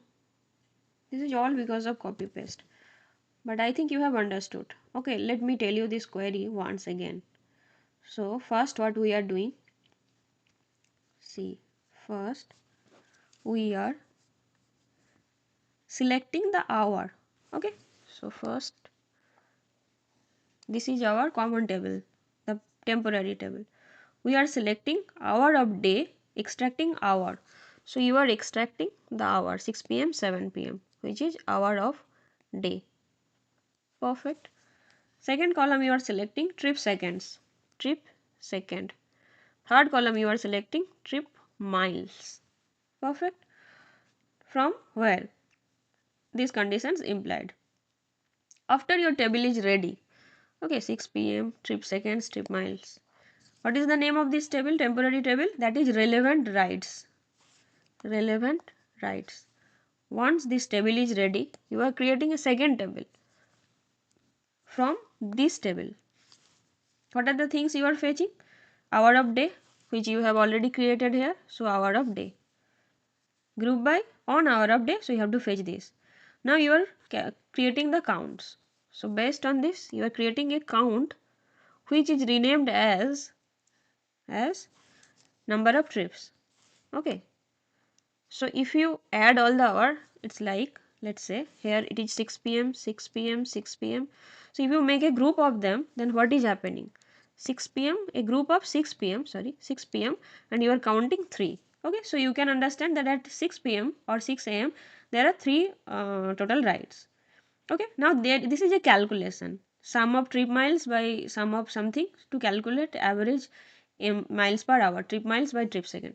So you are calculating that. It is renamed, and the calculation from this, from dividing this, multiplying whatever it is, you are getting some results here. Okay, perfect. Now after that, you are doing the order by. So after you have got 3, 4, 2, so you are ordering 2, 3, 4 in this way. Okay, so that will be your final output. So that is why number of trips and average miles per hour. Okay, this is ordered. See, ordered by hour. So sorry, it will be ordered by hour on this way, not this way, not 2, 3, 4. The order of hour. Okay, that's it. So I hope this is clear. This was a hard query, so that's why it took time. Anyway, let's meet in our next session. Till then, bye. Happy learning. Hello everyone, welcome back to this channel. So let's continue intro to SQL. And as of now, we have completed 5 lessons. And this is the last one, joining data. We are going to read first, then we will do the exercise. Okay. Introduction. You have the tools to update data from a single table in whatever format you want it. Okay. But what if the data is spread across multiple tables? Okay. So that's where the join comes in. Let's say that whatever we have done till now, we have seen that we are fetching from a single table. Okay, we are fetching data from a single table. But what if the data is spread? You need two tables or multiple tables to get your desired data. So in that case, what you have to do? You have to create a join between the tables. Okay.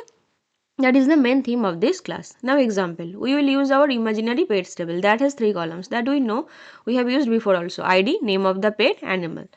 But we will add one more table that is owners. Okay. ID, name of the owner, pet ID. Okay. Now to get the information from both of them, you have to join them. So you have to join based on what? Based on any particular column which is common in both the scenario. That is the pet ID column. See, this is the pet ID column, this is the ID column. So these are equal. So you have to make a connection between these two tables using this common column. Okay.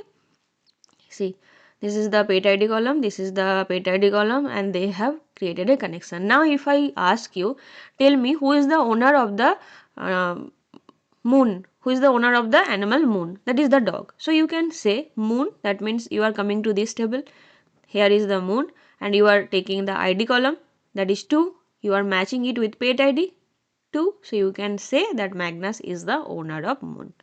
Okay, so you are retrieving data from both the tables and you have to join them using a common column. Okay, now exactly, now we don't have to do this by hand but using join. So we can write a query to create a table with just two columns, the name of the pet and the name of the owner. See, select, you are selecting now two things, name of the owner table, name of the pets table. So you are writing pet name, owner name. Okay, and you are taking it from these particular tables. So the query will be like that, select p.name as pet name, o.name as owner name from table name as p, inner join table name as o on this. Let me tell you this step by step how it is happening. First what you are doing, first you are doing the joining part, joining of these two tables. So one table is of pet, pet id, pet name, animal. One table is about owner, owner ID, owner name and pet ID. Okay, these two tables you have. What do you want? Your query is name of the pet, sorry, pet of name of the pet and name of the owner. Okay, one column is in this table, one column is in this table, but this is your desired result. Okay, so what you have to do? You have to first join them based on a particular column, that is id with, sorry, pet id. Okay, on these two columns. So first you have to join them using a common column, that is pet id or id of this column. Then you will have pet name, you will have owner name, and this one is the animal. Okay, so there will be id 1 2 3 4, pet name moon, whatever it is, owner name Magnus, whatever it is, animal dog, cat, rabbit. Okay, so after joining this will be the desired table. Okay, once you get this table, you are selecting pet name and owner name from this table, which will be your final result. Okay, so for that the query will be, first you have to write the table name from one table, pet table, and the second table. Okay, see, from this table and the second table. So both of the table you have. Now you have to join this table. For that you have to use the inner join keyword, which will create the join. Okay, which will create this join. Okay, you have to use inner join. Now based on common column, what is the common column? ID and pet ID. So you have to write from inner join second table on what is the common column. Here the common column is the id. Okay, and now you have to select the particular column you want to select. So you have to select the name, pet name. So you have to write pet dot name, comma, you want to select owner name. So you have to write owner dot name, because both of them have name. So you have to tell from which table you are trying to fetch. So I am trying to fetch from owner table, I am trying to fetch from pet table. Okay, so this is the complete query. You have to write select p dot name. Why p? Because you have renamed this pets table as p. You have renamed this owner table as o. You know, as keyword it is used for renaming. We studied before. So you are selecting p dot name as pet name. You are giving it a name. You are giving this column a name once you have selected this, and you are giving a name owner name. Okay, to owner name. From first table you have given a name. Inner join second table you have given a name on common column. Okay, I think this is clear to you. Now we combine information from both tables by matching rows where the id column in pets table matches the pet id column in the owners table. Perfect. So first you have to find which is the common. Based on that you have to do the joining. Now in this query, on determines which column in each table will be used to combine the tables. Exactly. Notice that since id exists in both tables, we have to clarify which one to use. P.id referred to the id columns from the pets table, and O.petID refers to the pet id column from the owners table. So in general, when you are joining tables, it's good habit to specify which table each of your column comes from. That way you don't have to pull up the schema every time. Okay, this type of join we are using today is inner join, but you have some other types of join also, outer join, but mainly you have to use this inner join. And inner join means that it will take only those tables which are common in both the scenarios.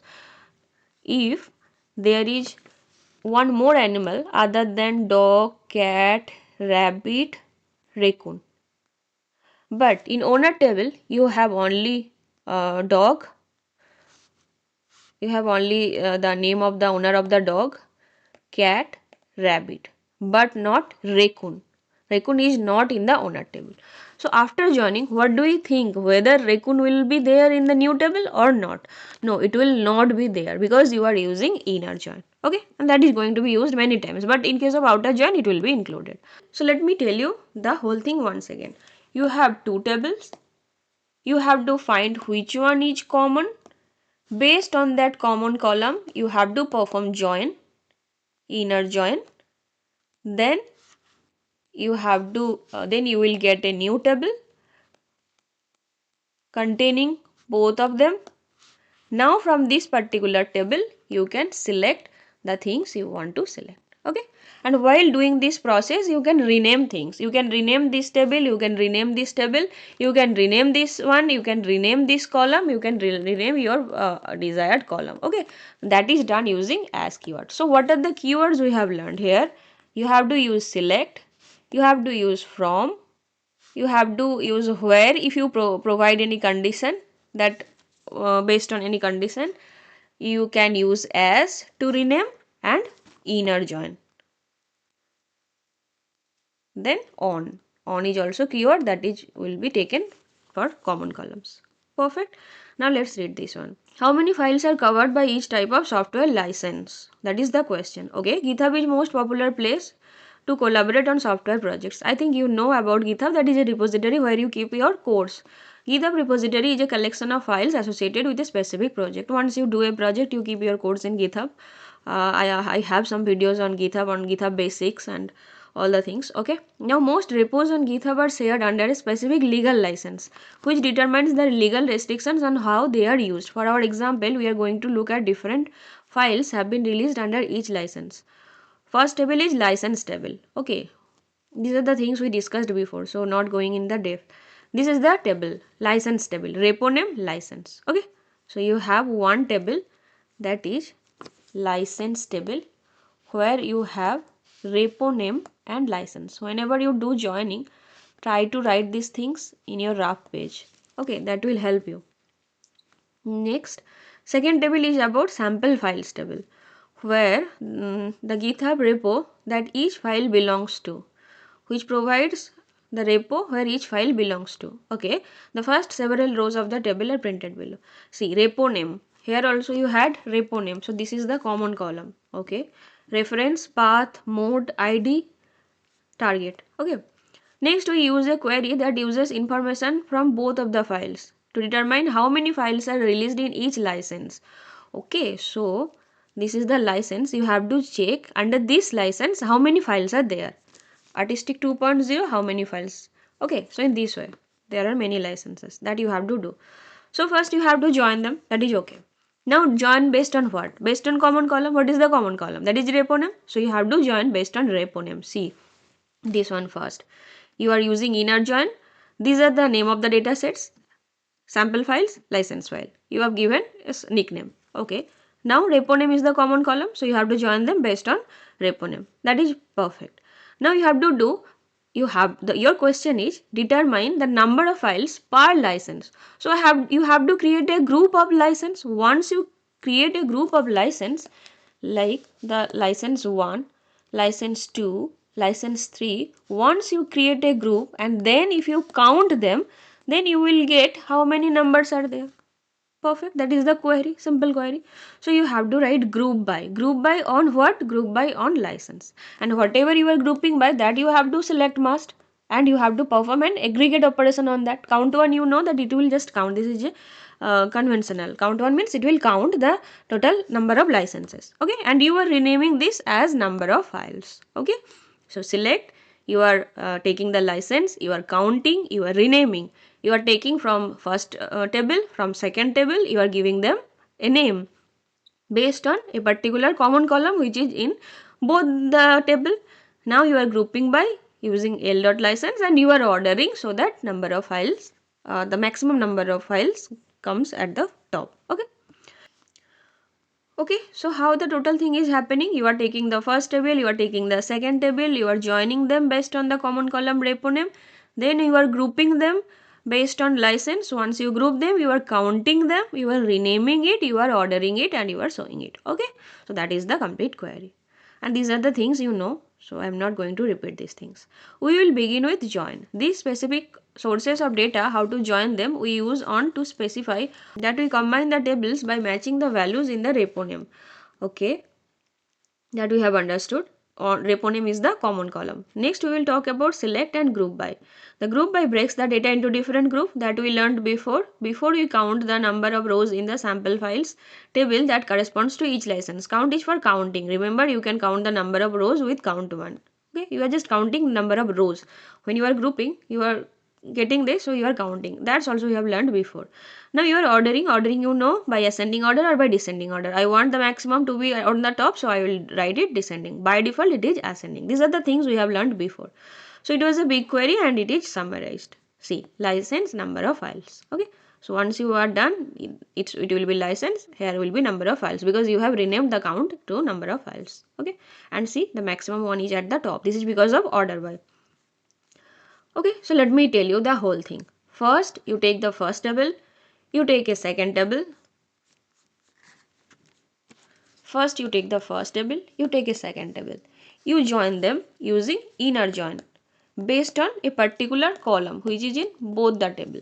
Once you do this, you are taking the particular columns you want to in your result. Okay, and in the whole process, you are using inner join based on a particular common column, and you are renaming them using as, and you are then selecting them. This is the thing what is happening. Now let's do the exercise, then things will be more clear to you. Okay, so let's solve the exercise. First, you have to do the setup. So let me do the setup, then we will read. See, Stack Overflow, you know that is a technical site. You will probably use it yourself as you keep using SQL. Their data is publicly available. What are the cool things you can do? Idea: you could set up a service that identifies the Stack Overflow users who have demonstrated expertise with specific technology by answering related questions to it.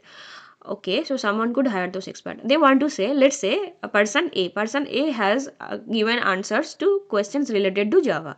Person B has given answers to questions related to SQL. Person C has given answers questions related to C. Now, as an interviewer or those who want to hire, suppose they have some jobs required in Java. So whom they will hire? They will hire A. So this will help them to find who is expert in which field. So that is what their theme is, and based on that you have to do some questions. Okay. Okay, fine. Let's do this. So these things you know, you just have to create client object, you have to create API request, and here you have to explore the data. Before writing queries, you will want to say what tables are available. Okay. So they are saying you to write in single line, but we will follow the things we know. So I can just write tables equal to create a list of client dot list underscore tables in the data set. Okay, and once you get, you have to start the for loop for table in tables print table. Okay, so if you want, you can write in different way also, but this is not our main purpose. So these are the table names. Okay, we will work. Let's see. Relevant tables. If you are interested in people who answer questions on a given topic, then you have to refer to post answer table. Post answer table. Okay, this is about the writer who have given answers. So these are the things we know. Just check what is there inside the table. ID, title, body, accepted answer ID, answer count, comment count, community on date, creation date, favorite count, and owner, parent ID, post type ID, tags, view count. Okay. It is not clear how to find answers who answered the questions on any given topic, because here the topic is not given. But post answer has a parent ID column. See, parent ID column. If you are familiar with the oversight, you might figure out that parent ID is the question each post is answering. This is an important point. Parent ID is the question is each post is answering. Okay. This is referring to the question. Okay. Now look at the post question table. Okay. So let it run first. Now, are there any fields that identify the topic or technology each question is about? Okay, so you have to first explore this. ID, title, body. Each question is about answer count, no, community on date, creation date, owner user ID, tags. See, tags is about loops, Java arrays, MVC. So you can understand that what is the topic or what is the technology they are talking about. Okay, that is from tag. If so, how could you find the ID of the users who answered questions? For that, you have to refer to post answers, and they have stated that parent ID is the uh, ID of the question. Okay, so first you have to connect them using this parent ID column.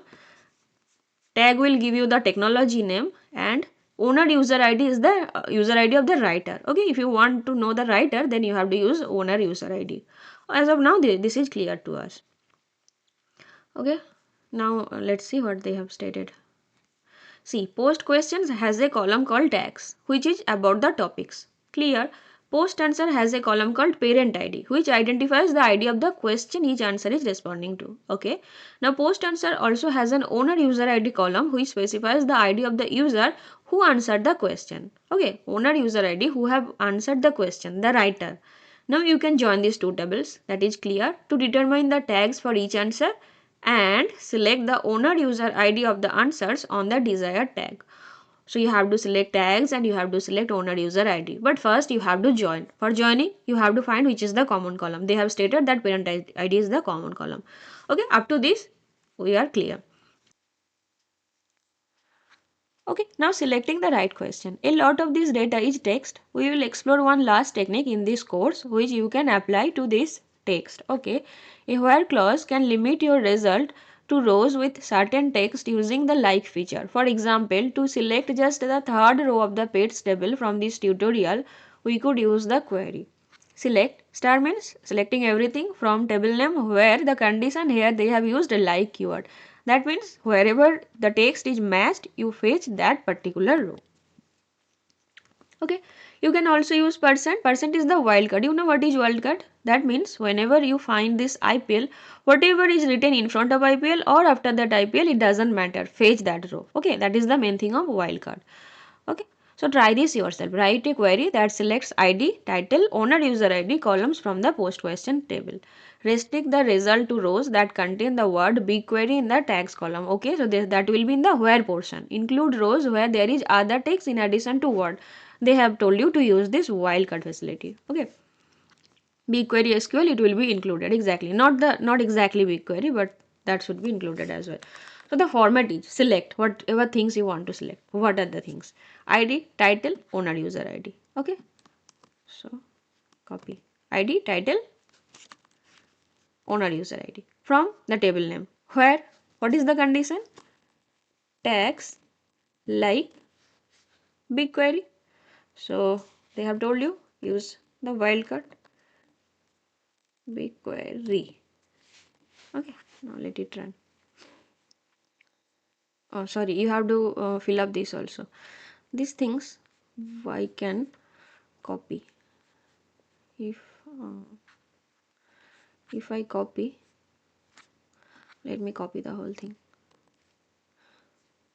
Then I will edit to save config BigQuery client.query, and here this is questions query.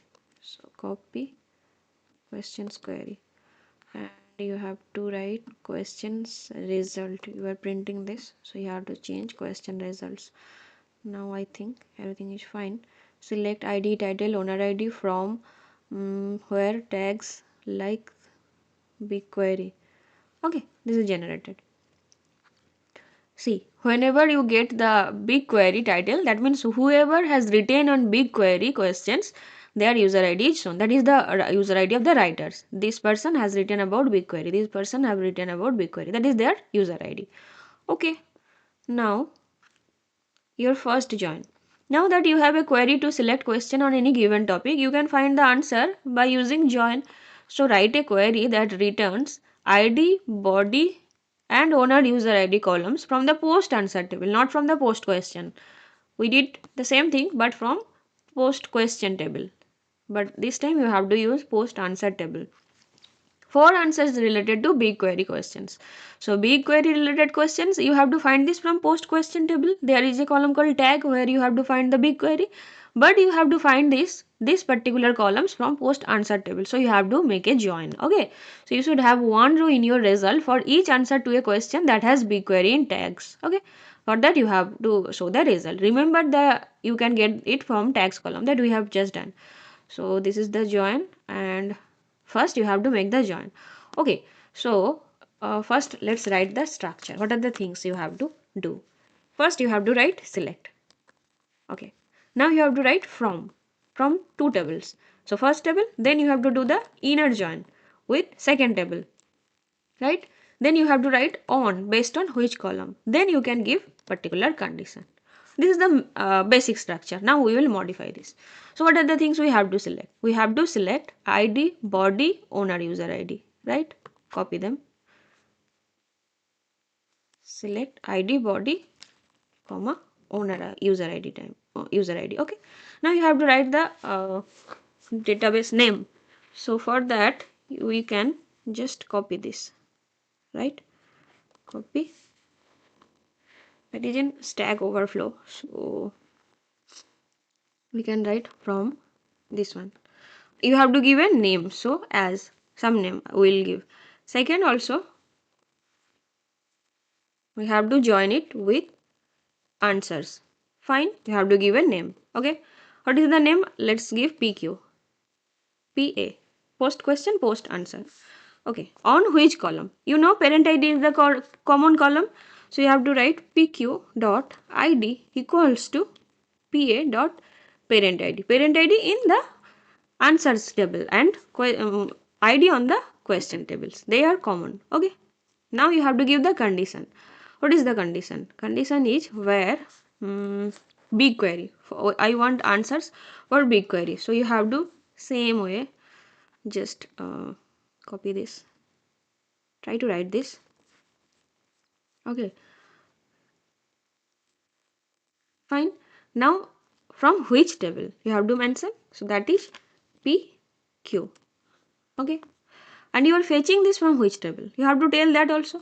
So PA dot id pa dot body pa dot owner id. Once you have written this, just think, select, you are retrieving pa dot id, pa dot body, pa dot owner user id from the first table as pq renamed, inner join second table renamed, on column where the condition. Okay, now I think it is fine. So let's copy this again. This is just irritating. Yeah, no problem, you have to do that too. So once you have done this, you have to copy this answers query. That is the query I am passing through.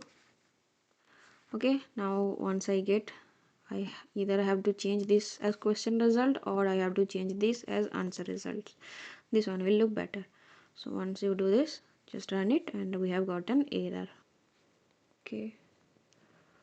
This is because we are trying to connect two large data sets and trying to fetch from that. That's why maybe this is creating a problem, but the query is perfect and I will give you a job. In our last class we learned about with and as. Can you rewrite this complete query using with as, first creating a temporary table, common table expression, then selecting from that particular table? Can you do that? Try to do it. If you can't and if you want to know, then let me know in the comment section. Okay, now the next one. You have the merge you need, but you want a list of users who have answered many questions, which requires more work beyond your previous result. Okay, so you want the list of users who have answered many questions. Write a new query that has a single row for each user who answered at least one question with a tag that includes the string BigQuery. Okay, so you should have two columns. User ID contains the owner user ID from post answer table, and number of answers contain the number of answers your user has written to BigQuery related questions. Okay, so first let's do the structure, then we'll read again. Okay, first create, select from inner join with the second table and on, then give a condition. Okay, this is the basic structure. Now let's read it again. You want a list of users who have answered many questions. So you want the list of users who have answered, the writer. So you have to fetch the user ID, the owner user ID who have written. You want their list. So you have to create a group by using that owner user ID, because you want a list of them who have answered many questions. Owner user ID means they have answered questions. Okay, so you are creating a group of them. Fine. Now now you have to fetch user ID and number of answers. So user ID contains the owner user ID. So group by means you have to fetch that. So you will fetch owner user ID and you have to fetch their total numbers. So you have to do an aggregate operations on group by. Fine. Now write the from. For that I will copy.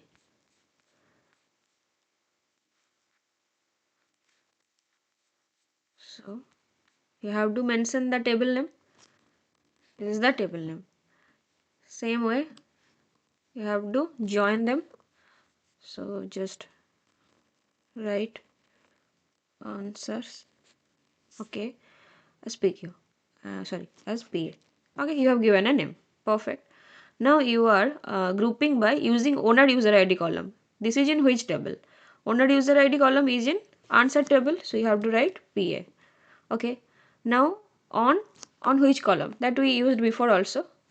PQ dot ID equals to PA dot parent ID. Okay. Now you have to use where. Where same BigQuery questions. So same tags like wildcard. So you have to write percent BigQuery percent. That is fine. But tags is from which table? You have to write PQ dot. Okay. So you are doing step by step.